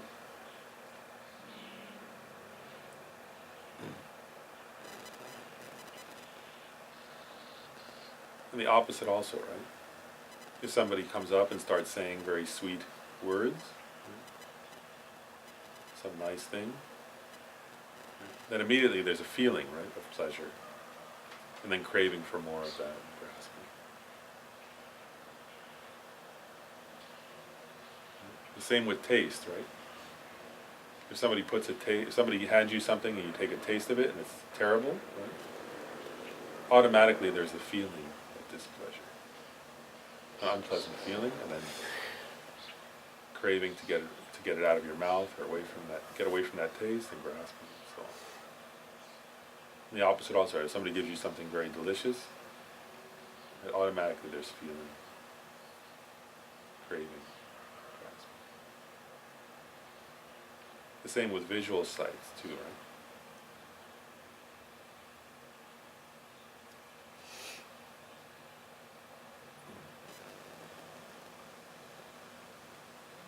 In other words, without any choice, right? If somebody put like, you know, a rotting intestines, feces in front of you, right? Automatically the smell and the visual sense, right? Immediately there would be unpleasant feeling and strong craving and then strong grasping to get away. On the other hand, if somebody put like some very beautiful gift in front of you, and immediately that you like, you know, if somebody knows what you like and they gave you a gift, and immediately there would be a pleasant sensation, feeling, craving, grasping. So you can see, right, actually these are all automatic, habituated processes for us. So we can see how we came to be here, right? If we're going in reverse, right? Right now I'm aging in death, just reviewing, right? Why? Because I was born. Why was I born? Because of grasping. I mean, because of becoming. Karma, right? Ripened karma. But what ripened the karma was grasping. And that came from craving, which came from contact, which came from feeling, which came from contact. Feelings of pleasure, pain.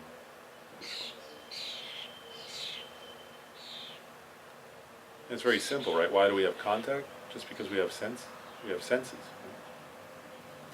So we've already been reviewing that. Right? Since I have visual sense, auditory, olfactory, taste, touch, and mental awareness. So then I contact automatically those objects, right? Sounds, smells, tastes,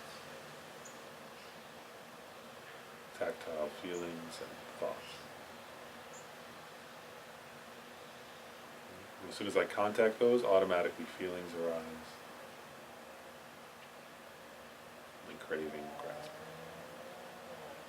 So you can see how these causal links are very much, each arise from the one before it.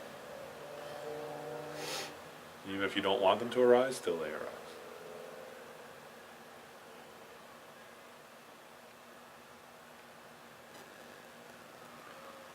So if we keep going backwards, why did I have those senses? Because of the link of name and form. In other words, because I had a body and a mind.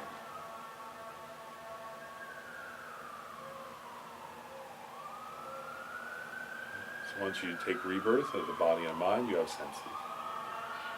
Once you have senses, and without choice, you have contact.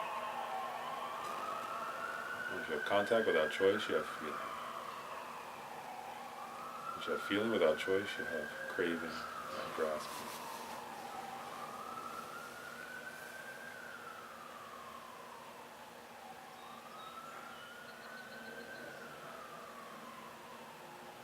And so why did I have a body and mind? Name and form? Because of consciousness.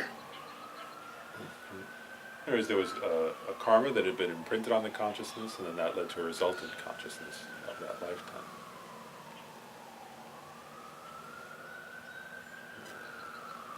So as long as karmas are imprinted on the consciousness, and there are afflictive emotions, then birth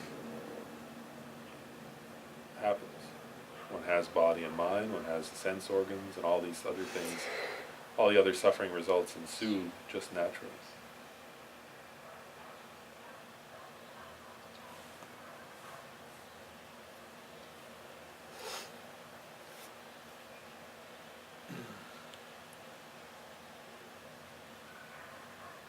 So it's karmas imprinted on the consciousness that led to that previous life and led to this life.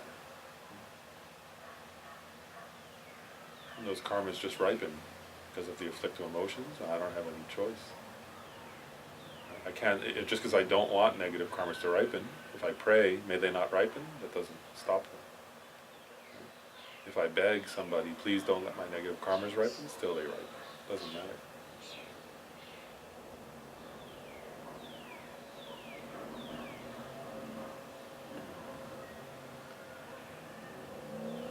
So if the second link, right, is karmic actions, then they arise because of the first link, which is ignorance.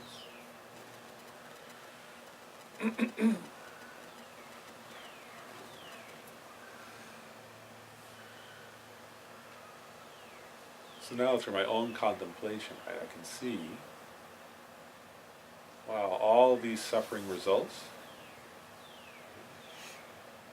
of life after life come from ignorance, grasping at the truly existent I, or inherently existent or independently existent I, and the truly or independently or inherently existent mind.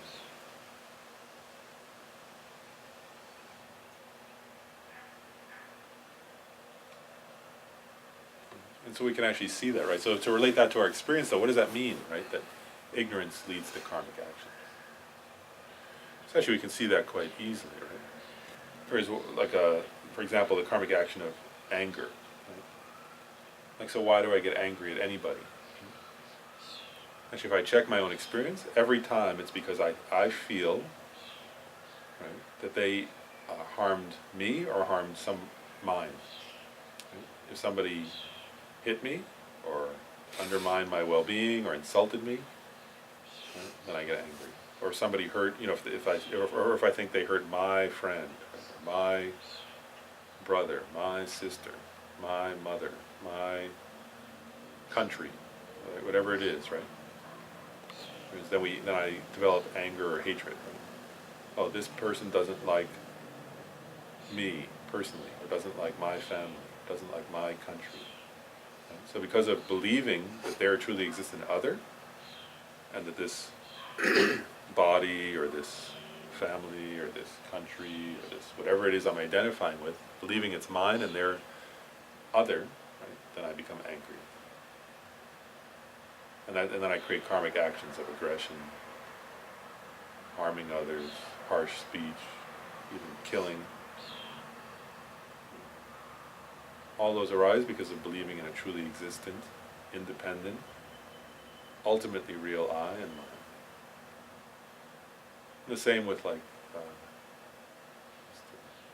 take an example of stealing.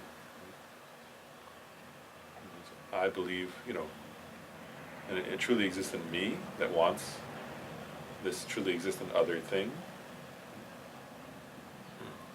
I know it belongs to this other, right? So I say, I want that, it belongs to that other, it's other than me, I want it to be mine.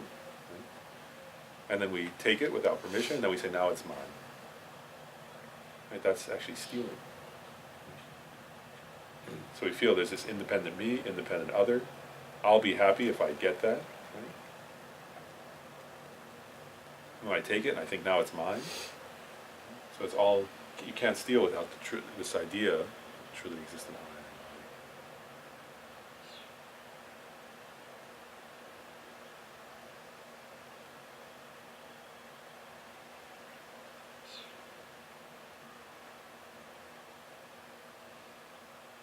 Same thing with sexual misconduct.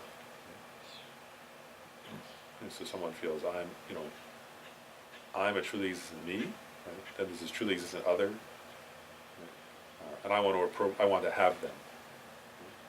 I want to make them mine. Maybe then somebody else thinks they're theirs, but I think they should be mine.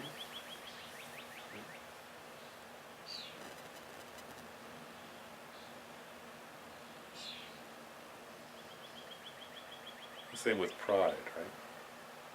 So one feels I'm a truly existent, independent me, and then based on that view of I and mine, then I feel, aren't I wonderful?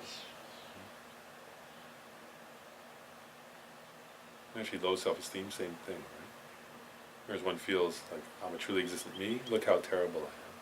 What's wrong with me? Why is everybody else better than me? You can see how all those things, whether it's pride, thinking I'm the best in the world, or low self-esteem, thinking I'm terrible, right, both grow out of this belief in a truly existent, inherently existent, kind of solid, substantially existent I, self, and mind.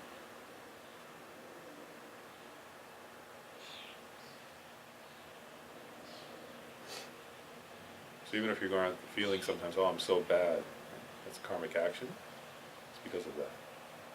Same thing though, if you think you're so great, you put somebody else down, right? For sure, always, that's because of some belief. And truly exists in me, truly exists in mine, truly exists in others.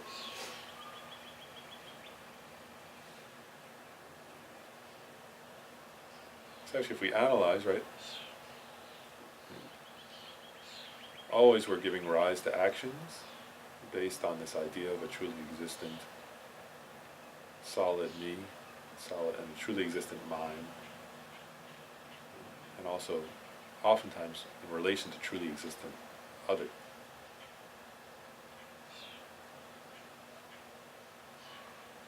All the karmas we create of desire, of craving, of grasping.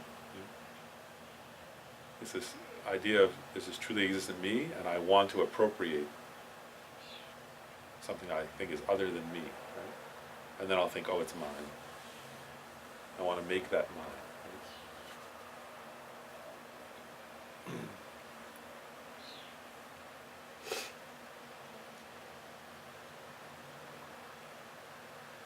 Jealousy is the same thing, right?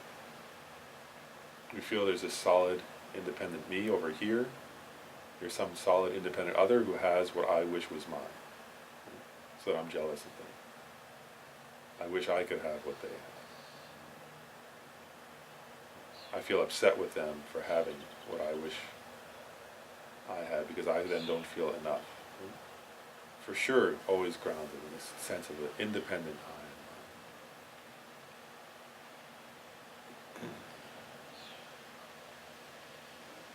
So through this kind of practical analysis of our own experience, we can start to see, for sure, right, all the other links, right, all the sufferings of samsara.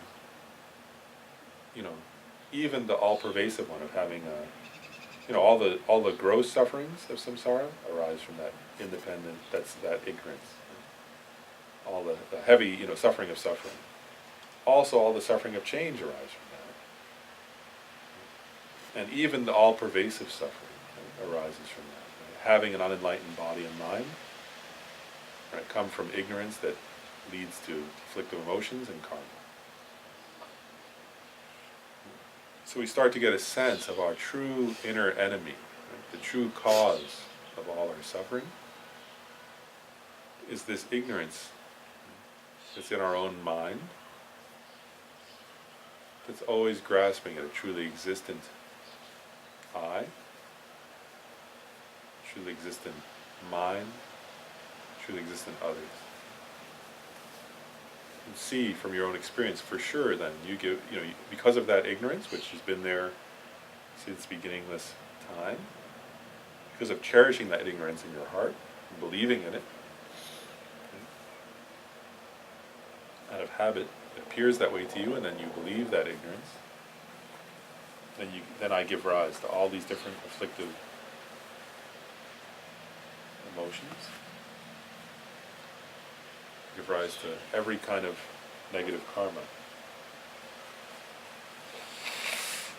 And if I don't destroy that ignorance, then for sure, right, afflictive emotions will continue arising, all kinds of karmas will continue being done, and the suffering results will continue arising.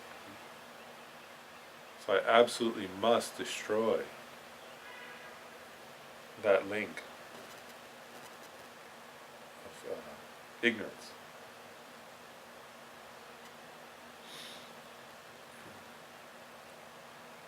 So as you kind of contemplate, as you think about all those different sufferings, right, countless rebirths, you know, giving rise to all those different other links, right, birth and aging and death, giving rise to name and form, senses and contact, feelings and so on. Right? And then countless lifetimes of that in all different realms. But they're all caused by karmic actions, which are caused by ignorance. So it's very precise, right? And it's not something outside of you, right? You're actually identifying that ignorance, right? This is ignorance right here in me.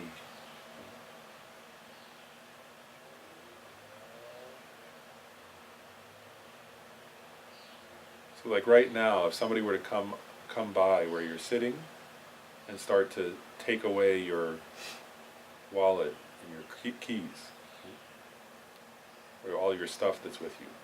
Like immediately immediately you would grab it, like you would want to reach out and grab your stuff and say, wait, that's mine. If a stranger suddenly came in the room and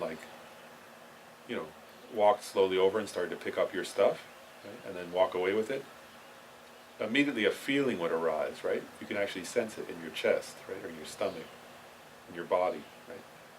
You'd have this strong feeling, no, wait, that's mine, stop. And that feeling of I feels very solid, right? If you imagine that event, it feels like there's something really real inside of you that's me, that owns that stuff, right? That is mine. It's not just labeled mine. It's not just like conventionally mine due to labeling. It's really mine. And that person who's really other, you actually would wish to harm them or grab them or thwart them in some way. Right? And that feeling, we're just trying to analyze, right, how solid and strong that feeling would be, right? This very strong feeling right here in the middle of my body. It's like a feeling that arises, and this feeling, that's mine. Stop. Even to the point where if they were rude, then you might hit them. So that's how karma arises, right? That's those first two links.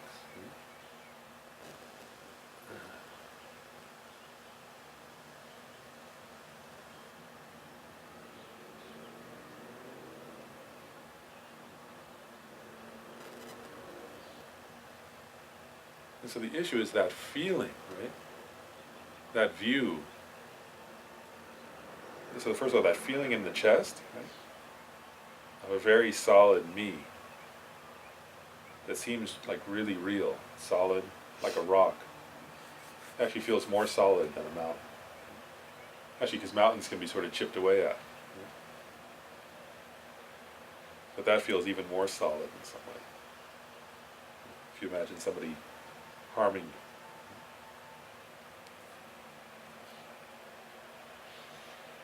So that solid feeling of I, right? So it's not something so mysterious, it's not something like outside of you. But when you believe that that's something real, when you believe that that solid, independent, real I in your chest actually exists, that's ignorance. Right? It's not something outside of your everyday experience. And that gives rise to karmic actions, which give rise to the whole cycle of samsara. So you're contemplating, wow, I see what that enemy is, right? The cause of all my suffering. If enemy means causing my suffering, then for sure the cause of my samsara is not outside of me, it's nobody else. It's not another person, it's not some kind of a divine being, it's not some kind of an external demon or devil or something. It's just that belief in that truly existent I in my chest that feels so solid and so real. And my belief in that, if I continue to believe in it actually, you can see now, if you contemplate your own experience, if I continue to believe in that truly existent I, then over the course of lifetimes, anything's possible actually, right? In other words, if somebody believes in that kind of truly existent I, maybe in this life you have some conditioning for certain things, but for sure actually, if you believe in that, then eventually you can kill other people. Because you'll feel they're other, they're harming you, they're harming yours. For sure you will eventually kill people. For sure you'll steal from people. Over the course of lifetimes, right? For sure you'll lie. For sure you'll commit adultery. You'll take things from people, you'll hit people and harm them, and lie to them, trick them, con people. You'll do everything negative a person can do actually, eventually. You can actually see it, right, in your own experience, that if you believe in that, in this life you may have learned certain rules, you may have, like through the kindness of your parents, kindness of your teachers, you were socialized well. But if you continue taking rebirth life after life, you can actually see how, right, if you believe in this truly existent I and mine, right, that would get upset if somebody insulted you, or upset if somebody stole from you, or, that kind of thing, right? Then for sure over lifetimes, actually, through the belief in that, you could do anything. As long as you feel they're really other, and I'm really me, these are really mine, and those are really others, right? Actually you can make war.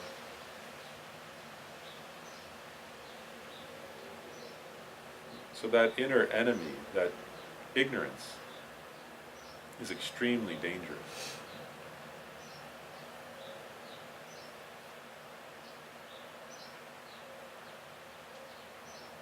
If you think that like nuclear war is dangerous, actually nuclear war is caused by that kind of ignorance. Feeling I'm independent of others so I can bomb others. It's total ignorance. But as long as I believe in truly existent I and mine, that I'm part of, then nuclear war is possible for me. If you think that like environmental pollution, destroying the planet is bad, whatever, like destroying forests or rivers or that, as long as I have the sense of I and wanting to appropriate things, right, I will contribute to that, those kinds of destructive actions.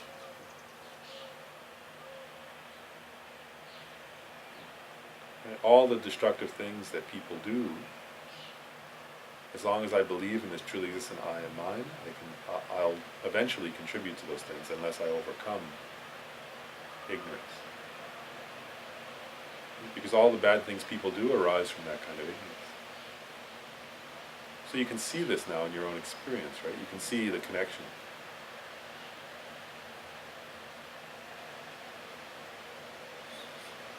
I believe in this independent, real I in my chest, then I want this, I don't want that. I like this, I don't like that. I like these people, I don't like those people.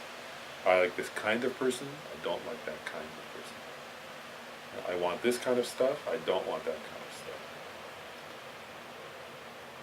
And it happens, you can see how it happens endlessly because of that ignorance.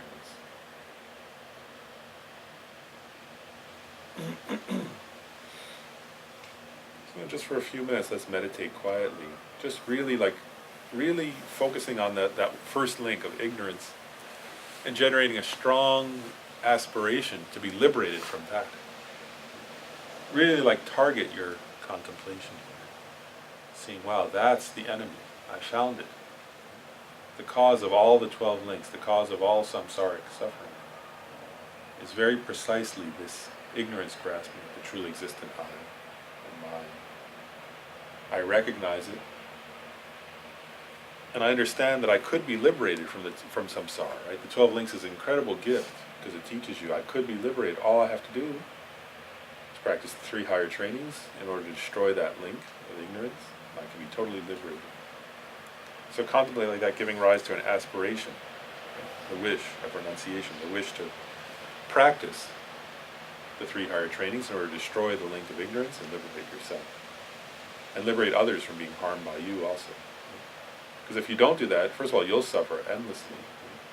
But also you'll harm others so much, actually.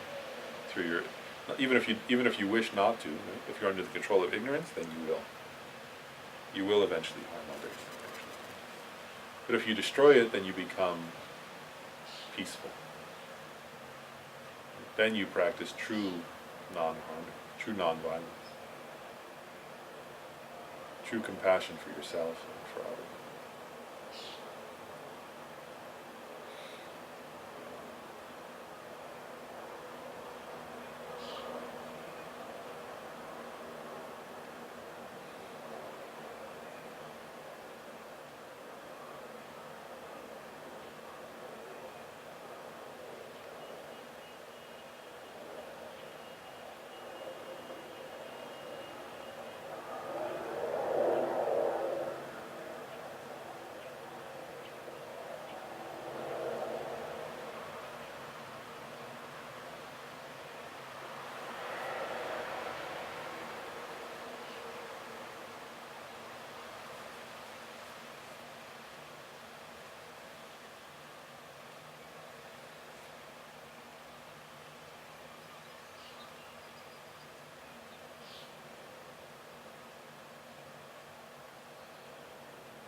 Okay, so we'll go into a more interactive mode before we do finish the prayer. But just any comments or questions about that?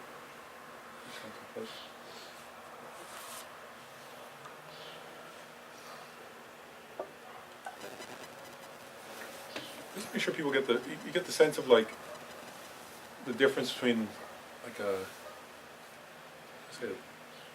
difference between studying and contemplating. Like people start to get the feeling of that, right? That studying is like if you're trying to memorize what are the 12 links, that's studying, right? If you're trying to understand what's the definition, what's the definition of the 5 aggregates, or what's the definition of the 12 links, and what are their names and what are their definitions and what do they mean and how they, that's studying, right? So it's like you might have to read a whole bunch of books in a way, or hear a whole bunch of teachings on it to make sense of it. Like, first you have to like understand, okay, what are they? What are their names? What are their categories? How do they relate? And you might have to relate them back. Like, so for example, karma, right? You may read it there, but then you have to, like, if you read what you studied in Lam Rim and the stages of the path, and then look at that, right? That's all studying to make sense of, like, what is it really talking about? You know what I mean? But then when you start to contemplate, you have to do what we're doing here, right? Which is then you're like, you notice your own experience, right? Oh, wow, when I get mad, how does that relate? Oh, wow, so you're actually taking what you've learned, right? And you're really, like, trying to process it in your own experience to get it, like, both through reasoning and through your own experience, those two. Does that make sense? It's not only your own experience, it's also reason. Like, so you'd have to analyze. So you're actually analyzing it, and even you bring up your own doubts. You see what I mean? When you're contemplating, you're supposed to also think, like, well, maybe do I have some part of me that thinks maybe that's not true? And then you challenge it and you see, And, and the Buddha said, right, famously, right, that people shouldn't just accept the teaching because the Buddha said it, right? Whereas that. Like, so it's a healthy sign, actually, right, to bring up your doubts and contemplate them and sort of see, And that's the only way you make progress, is to bring up your doubts and then use reason, use your experience, and sort of work through it and see if you end up coming to a clear conclusion or not, But so contemplation and study are two different steps, that's all. And then meditation, and they kind of have to go somewhat. I mean, you can do all of them, but the emphasis has to be on study first, right? And then, you can do some contemplation while studying, but you have to study. But, first you have to emphasize study more, because if you don't know the definitions, it's hard to contemplate much, right? But then as you get, then after then when you're contemplating deeply, you can still do some study, right? You may be contemplating a lot and then say, oh, wow, I realized I have a doubt about this, let me go back and look it up. So it's not that you, like, move from one to the other in some, like, rigid way. But first you have to emphasize study and do a little contemplation, then you do a lot of contemplation and you still study, right, to go back and sort of clarify things. And then once you come to a kind of very clear, conclusion, right, about something, then you meditate on it, right, where you single-pointedly focus your mind. But if you're still having a whole bunch of doubts, you can't really meditate on that yet, right? And if you haven't memorized it, you can't, so it has to go kind of, again, even when you're meditating, you may then have to contemplate again because something comes up. So it's not that it's rigid, but you can see how the emphasis has to shift from one to the other as a gradual experiential process. I just wanted to point that out, like, in terms of how it actually works. And if people get the feeling of that, right? Because if you say, okay, I'm going to meditate on renunciation, actually, you can't really meditate on it if you don't know what it is, So you have to study it first. But then if you haven't contemplated on it, you sit down and you go, okay, renunciation. That's not meditating on renunciation, actually, right? That's just saying a word. But if you contemplate and you have a feeling of, like the Panchen Lama says, like a prisoner on death row, if that feeling arises, right, and it's very clear and it's sort of like you actually see samsara like that, well, then you stop the contemplation, you just meditate, which means you familiarize your mind with that, right? So instead of focusing on your breath, you would focus on that. I was thinking one other thing too, like, so why do we focus on the breath usually at the beginning? It's just because, like, because we don't have something else to meditate on that easily. Whereas everybody here, we can all notice our breath, right? We're all breathing. If you're in class, you're still breathing. But but actually, in other words, if you've realized, like, if you can easily give rise to bodhicitta, right, and then dwell on that, well, then why focus on the breath, right? It's much better to focus your mind on bodhicitta. But we just choose the breath because it's easy, right, to find, Because if you sat down and I would say, okay, everybody focus your mind for the next 20 minutes on bodhicitta, and if you get distracted, bring it back. Well, like, a lot of people would go, I can't give rise to bodhicitta, so how do I focus my mind on it? I thought the way you did it in the morning was good. It was very good. Cool. When you started with talk about like self-cherishing thoughts, that was kind of helped a lot. Oh, good. Yeah, that's the whole next module. We're going to do bodhicitta. That's all in there. Yeah. Yeah. Yeah. So we'll go into more detail on that. Yeah, some people get the idea though how to do it. Well, let's finish the Lam Rim prayer that we started, right? The stages of the path prayer. So let's see, what verse were we up to? So I guess we're up to verse 89, where we start to think about bodhicitta, actually, about compassion, viewing all beings as mothers, right? And think of the kindness of others to us at verse 89. So we're contemplating others' kindness there. I'll just mention something brief about that, right? So thinking about others as kind is part of the process of generating love and compassion for them, right? So seeing others as kind and precious. Because actually you don't generate, if you think of others as annoying and obnoxious, and then you don't generate compassion for them, right? It's when you view others, that's why it's easier to generate compassion for people we feel a sense of gratitude or appreciation for. So we'll start with that verse. Having considered how all these pitiful beings have been our mothers and have raised us in kindness again and again, we seek your blessing to develop unaffected compassion like that of a loving mother for the precious child. There is no difference between ourselves and others. None of us wishes even the slightest of suffering, nor is even content with the happiness we have. Realizing this, we seek your blessings that we may enhance the bliss and joy of others.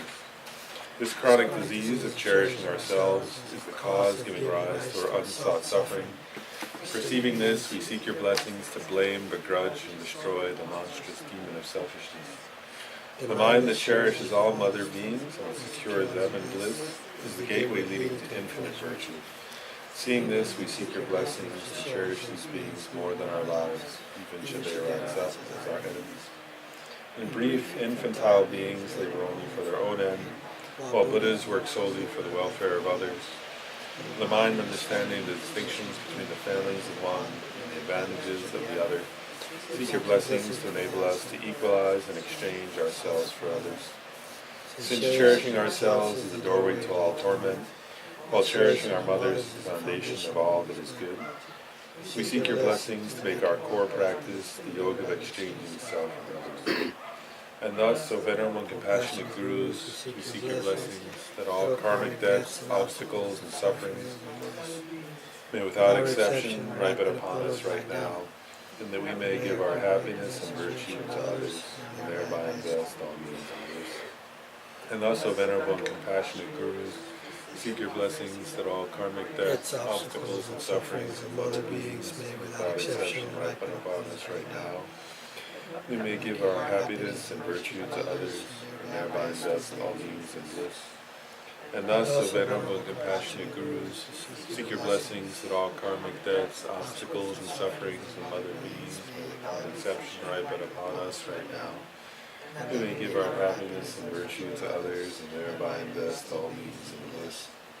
Should even the environment and the beings therein be filled with the fruits of their karmic debts, and unwished for sufferings pour down like rain, we seek your blessings to take these miserable conditions as a path, by seeing them as causes to exhaust the results of our negative karma. In short, no matter what appearances may arise, be they good or bad, we seek your blessings to transform them into a path of enhancing the two bodhicittas, to the practice of the five forces, the quintessence of the entire Dharma, to attune ourselves solely to the bliss of the mind. Whatever we occasion to meet, we seek your blessings to be adapted to our meditation by the skillful means of the four acts of use. May we render this life of liberties and endowments infinitely meaningful by putting into practice the advice and commitments of the training of the mind. In order to rescue all beings from the vast seas of existence, we seek your blessings to come to the depth of bodhicitta, their pure selfless wish, and by love and compassion, joined with the visual technique of mounting, giving, and taking upon the breath. We seek your blessings that we may eagerly endeavor to put into practice the three Mahayana moral codes, restrain our mind streams with pure bodhisattva vows, the single path journeyed by all the victorious ones of the three times. We seek your blessings to complete the perfection of generosity, to the guideline teaching for enhancing the mind that gives without attachment, namely transforming our bodies, wealth, and collections of virtue, objects desired by each and every sentient being. We seek your blessings to complete the perfection of moral disciplines, of working for the sake of sentient beings, enacting virtuous deeds, and not transgressing the balance of pati moksha, bodhicitta, and tantric vows, even at the cost of our lives. Should even the myriad beings of the three realms, without exception, become angry at us, humiliate, criticize, threaten, or even kill us, we seek your blessings to complete the perfection of patience, not to be distraught, but to work for their benefit in response to their harm.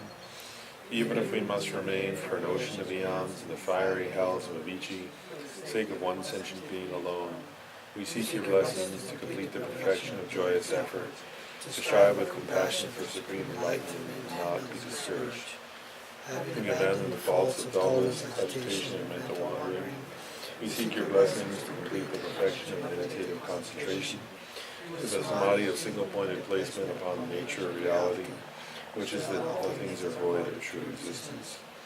We seek your blessings to complete the perfection of wisdom, to the space-like yoga of single-minded placement upon ultimate truth, conjoined with the ecstasy and great bliss induced by discriminating wisdom analyzing suchness. We seek your blessings to perfect samadhi on illusion, realizing how all external phenomena lack true existence, yet still appear like a mirage and dream by the image of the moon of a still lake. Samsara and Nirvana, like even an atom of true existence, while cause and effect independent arising or unfailing. We seek your blessings to discern the import of Nagarjuna's thought, which is that these two are complementary and not contradictory. And thereupon we seek your blessings that we may cross the labyrinth ocean of Tantra through the kindness of our navigator Vajradhara, and to annul important in our lives, vows and words of honor, which are the roots of the powerful attainments. We seek your blessings to cleanse all stains of ordinary appearance and grasping, through the first stage yoga transforming birth, death, and bardo, the three bodies of a Buddha, so that whatever may appear arises as the body of a Yidam. We seek your blessings to actualize in this life the path of unity, the clear light of an illusory body. This is from placing your feet, or protector, at the very center of the central channel of the 8 petals of our hearts. We not have completed the points of the path at the time of death. We seek your blessings to relate to your paradigm, through the instructions applying the 5 forces, by the forceful means of enlightenment, the Guru's transference mind. In short, we seek your blessings, O Protector, to be cared for by you from birth unremittingly throughout all our lives, and thus to become your chief disciples, holding every secret of your body to be eternal. O Protector, please grant that all be auspicious for us to be amongst the very first circle of disciples, wherever you manifest Buddhahood, and hence all our temporal and ultimate wishes, without exception, be effortlessly and spontaneously fulfilled. Having thus been entreated, O Supreme Gurus, pray grant this request, so you might bless us happily alight on the crown of our heads, and once again set your radiant feet firmly at the corolla of our lotus hearts. Whatever white virtues we have thus created, we dedicate as causes, enabling us to uphold the holy Dharma of scriptures and insights, and to fulfill without exception the prayers and deeds of all the Buddhas and Bodhisattvas the 3 times. By the force of this merit in all our lives, we never be parted from Mahayana's 4 spheres. May we reach the end of our journey along the paths of renunciation, bodhicitta, pure view, the 2 stages. Through the excellence of whatever white virtues there are in Samsara and Nirvana, may all be auspicious for us to be freed here and now from all misfortune and hardship, and thus enjoy a glorious and perfect celestial treasure of temporal and ultimate virtue and goodness. May all be auspicious for the Buddha's teachings belong to your centers of Dharma, omniscient Losang Dragpa, being filled with hosts of monks and yogis, striving single-pointedly to master the 3 pure trainings. Having requested your blessings, Losang Dragpa, here you made requests to Supreme Guru Yidam. May all be auspicious for you, O Losang Vajradhara, spontaneously to grant the wishes of others. May all be auspicious for all our desired endowments to swell like a lake in the summer rains, bring an unbroken flow of rebirths, leisure, and faultless families. Seeing we pass our days and nights with your holy Dharma, O Losang, and thus the light and the glories of perfection. By the collection of whatever white virtues I and others have done and shall do from now until enlightenment, May all be auspicious, O holy venerable one, for your body or form to remain in this land, immutable like a budget. For my two collections, vast as space, that I have amassed from working with effort at this practice for a great length of time, may I become the chief leading Buddha for all those whose wisdoms I have by ignorance. Even if I do not reach this state, may I be held in all your loving compassion for all my lives, Manjushri. May I find the best of complete graded paths of the teachings, and may I please all the Buddhas by practicing, using skillful means drawn by the strong force of compassion. May I clear the darkness from the minds of all beings, the points of the path as I have discerned them. May I uphold the Buddha's teachings for a very long time. With my heart going out with great compassion in whatever direction the most precious teachings have not yet spread, or once spread at the time, may I expose this treasure of happiness and aid. May the minds of those who wish for liberation be granted bounteous peace, and the Buddha's deeds be nourished for a long time. By even this great course to enlightenment completed due to the wondrous courageous conduct of the Buddhas and their sons, may all human and non-human beings who eliminate adversity, make things conducive for practicing the excellent paths, never be parted in any of their lives from the purest path raised by the Buddhas. Whenever someone makes an effort to act in accordance with the tenfold Mahayana virtuous practices, may he always be assisted by the mighty ones, the oceans of prosperity.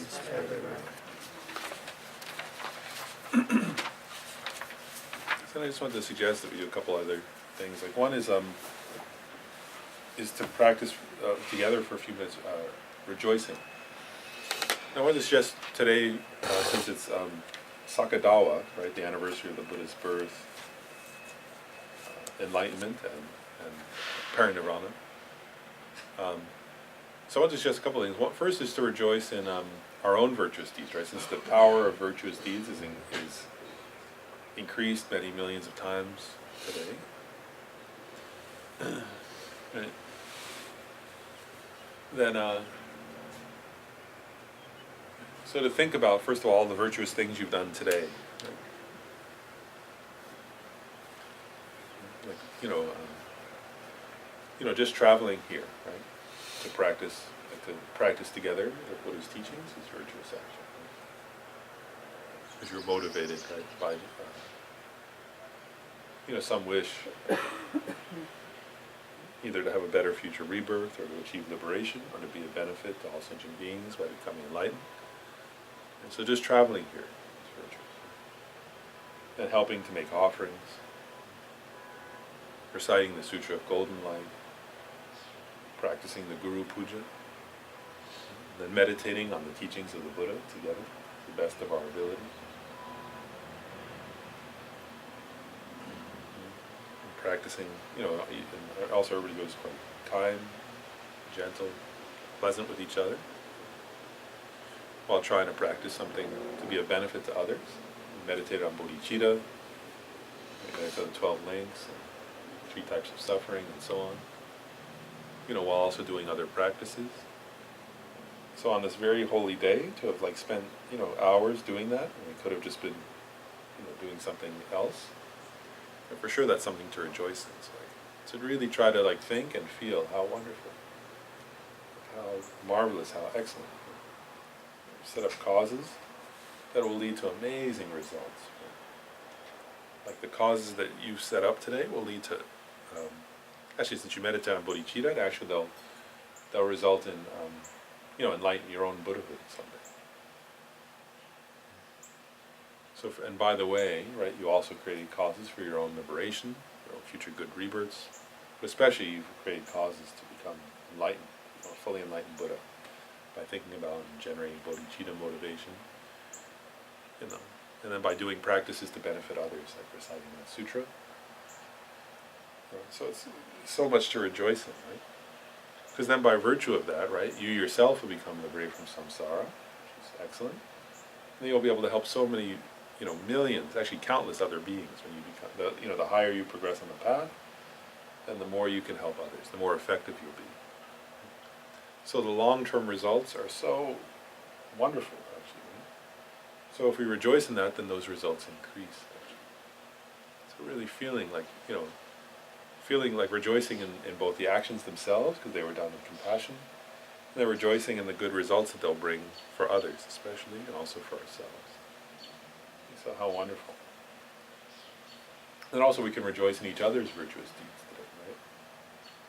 So we can think, as we're feeling like a sense of joy and like contentment that we did our best to practice Dharma. So feeling a sense of like contentment and joy and happiness.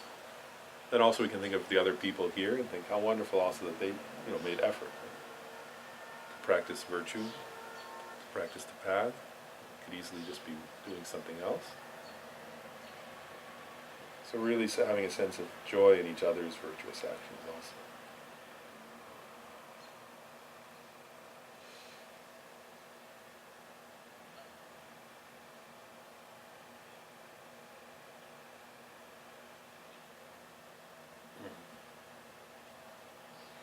And then also for sure, right, all over the globe, right, for Sakadawa, people have been practicing, right, in all different countries, right? People have been practicing positive, virtuous action. Whether it's like, the tens of thousands of monks at the great monasteries, and then the Solness Dalai Lama and whoever's with him today, Lama Zobrumshe who's at Kopan and all the monks at Kopan. Right, so just like us, all over the globe, right? Then like the monks of the, with the Karmapa and the Kagyus tradition, the Sakya treason, the Sakya tradition, the great masters of the Nyingma tradition. And then also like, lay practitioners in Tibet, and then also like in other countries, like Taiwan, Vietnam, South Korea, so all over the world, right? Europe, America. And so many people have been practicing, doing positive things today, so we can rejoice, right? That together, even though we weren't physically together, right? And in some sense together we're all in honor of the Buddha, trying to do positive things. So how wonderful. For sure the world needs people doing positive actions. And especially people who are doing them motivated by compassion, love, bodhicitta. So we can really feel how wonderful. Wonderful, first of all the ordinary people who are doing that. And then also amazing deeds, right? By someone like His Holiness the Dalai Lama, right? Whose every moment is motivated by bodhicitta, right? By great compassion. The Lama Zopa Rinpoche, Khensa Rinpoche, these great beings, right? So everything they've done also we can rejoice in. How wonderful. How wonderful that such beings exist. And then they work to benefit others, who are so much in need of help and benefit.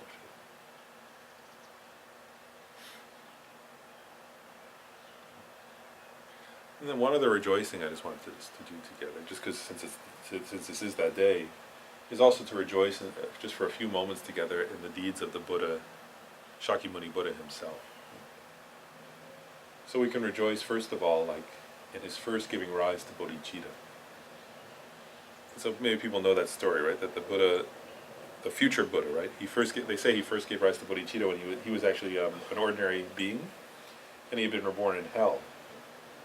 And he and another being were like pulling a cart in hell, right? And kind of being beaten by the Lord of Death. And at that moment, he completely exchanged self with others, right? Gave up self-cherishing, and he turned to the Lord of Death and said, just beat me, just let me pull it, let him go. Let me take on the suffering of others. Actually, the story goes that the Lord of Death got so angry he kind of attacked the bodhisattva, the new bodhisattva at that point, and killed him. And he was reborn then in a heavenly realm. So that was how the Buddha first. So from that moment of his first, while suffering terribly in hell, giving rise to bodhicitta, wishing to take on the suffering of others and give others happiness. And then, like for 3 countless great eons, he practiced compassion, the path of compassion.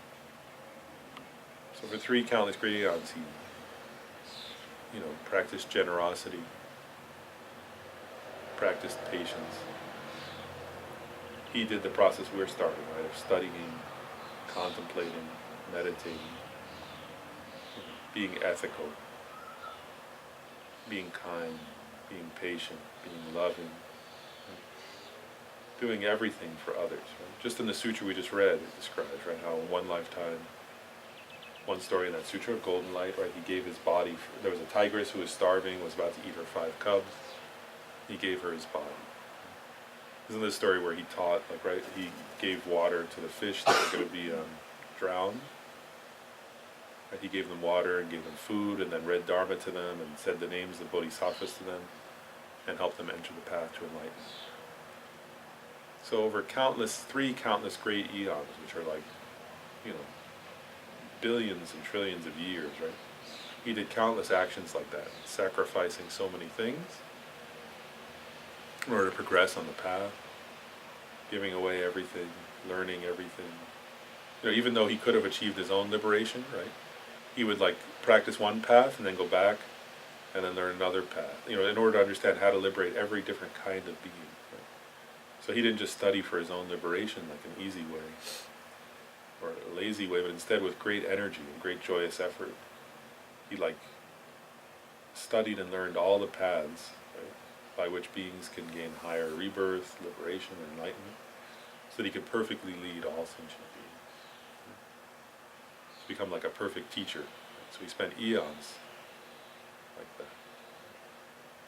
So we can rejoice in his, actions over we can't really conceive of them, but the little bit we can understand, and we can rejoice. And then we can rejoice like in his achievement of enlightenment. Right?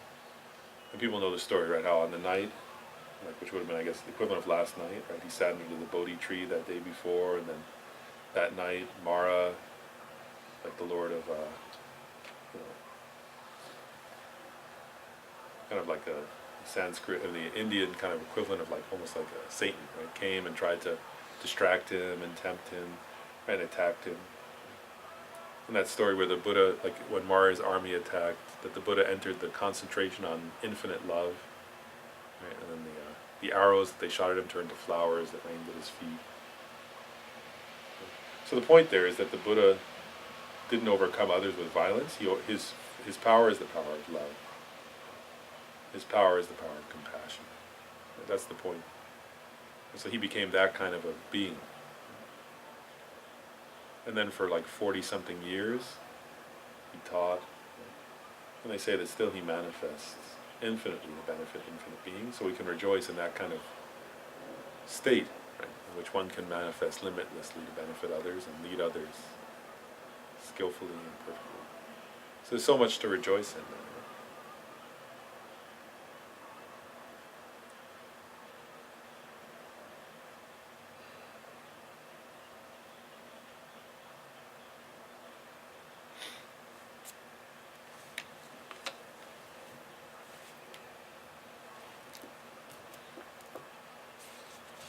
This is another moment we can rejoice on our own and others' good deeds.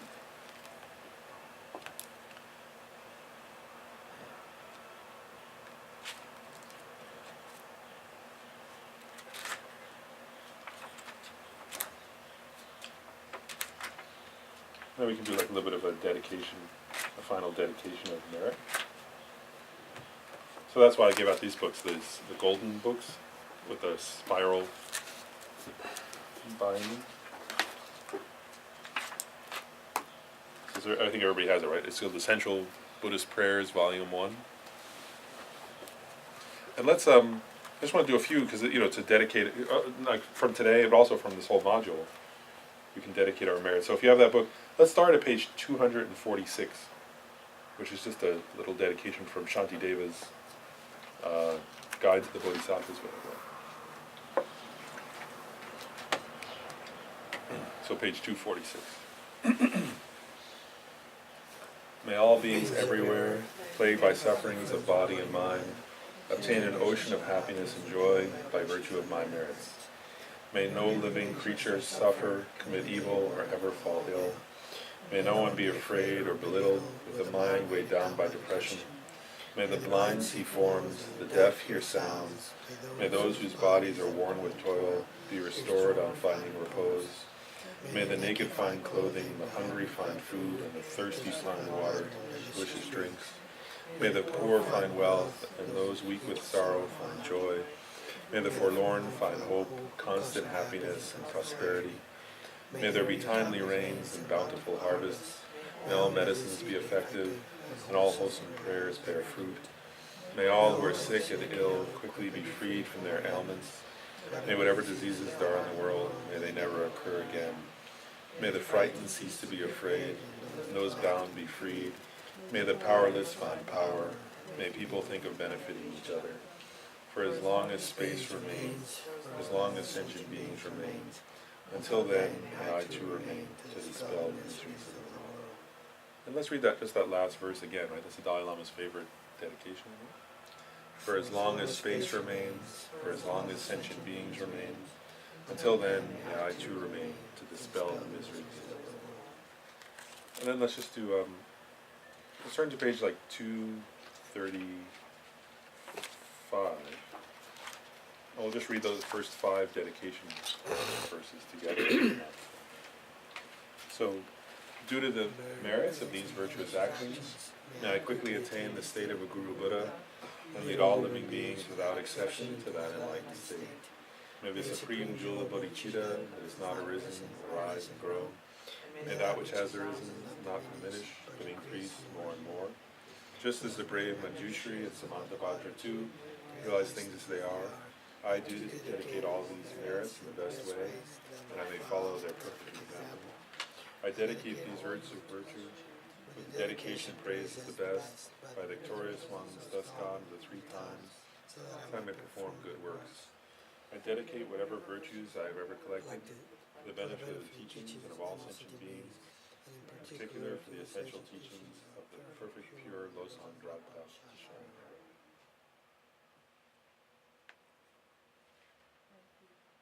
Thanks, everyone. That was great. Thank you very much. Fun retreat. What a great opportunity this was today. Yeah, it worked out so well that Sakadawa fell.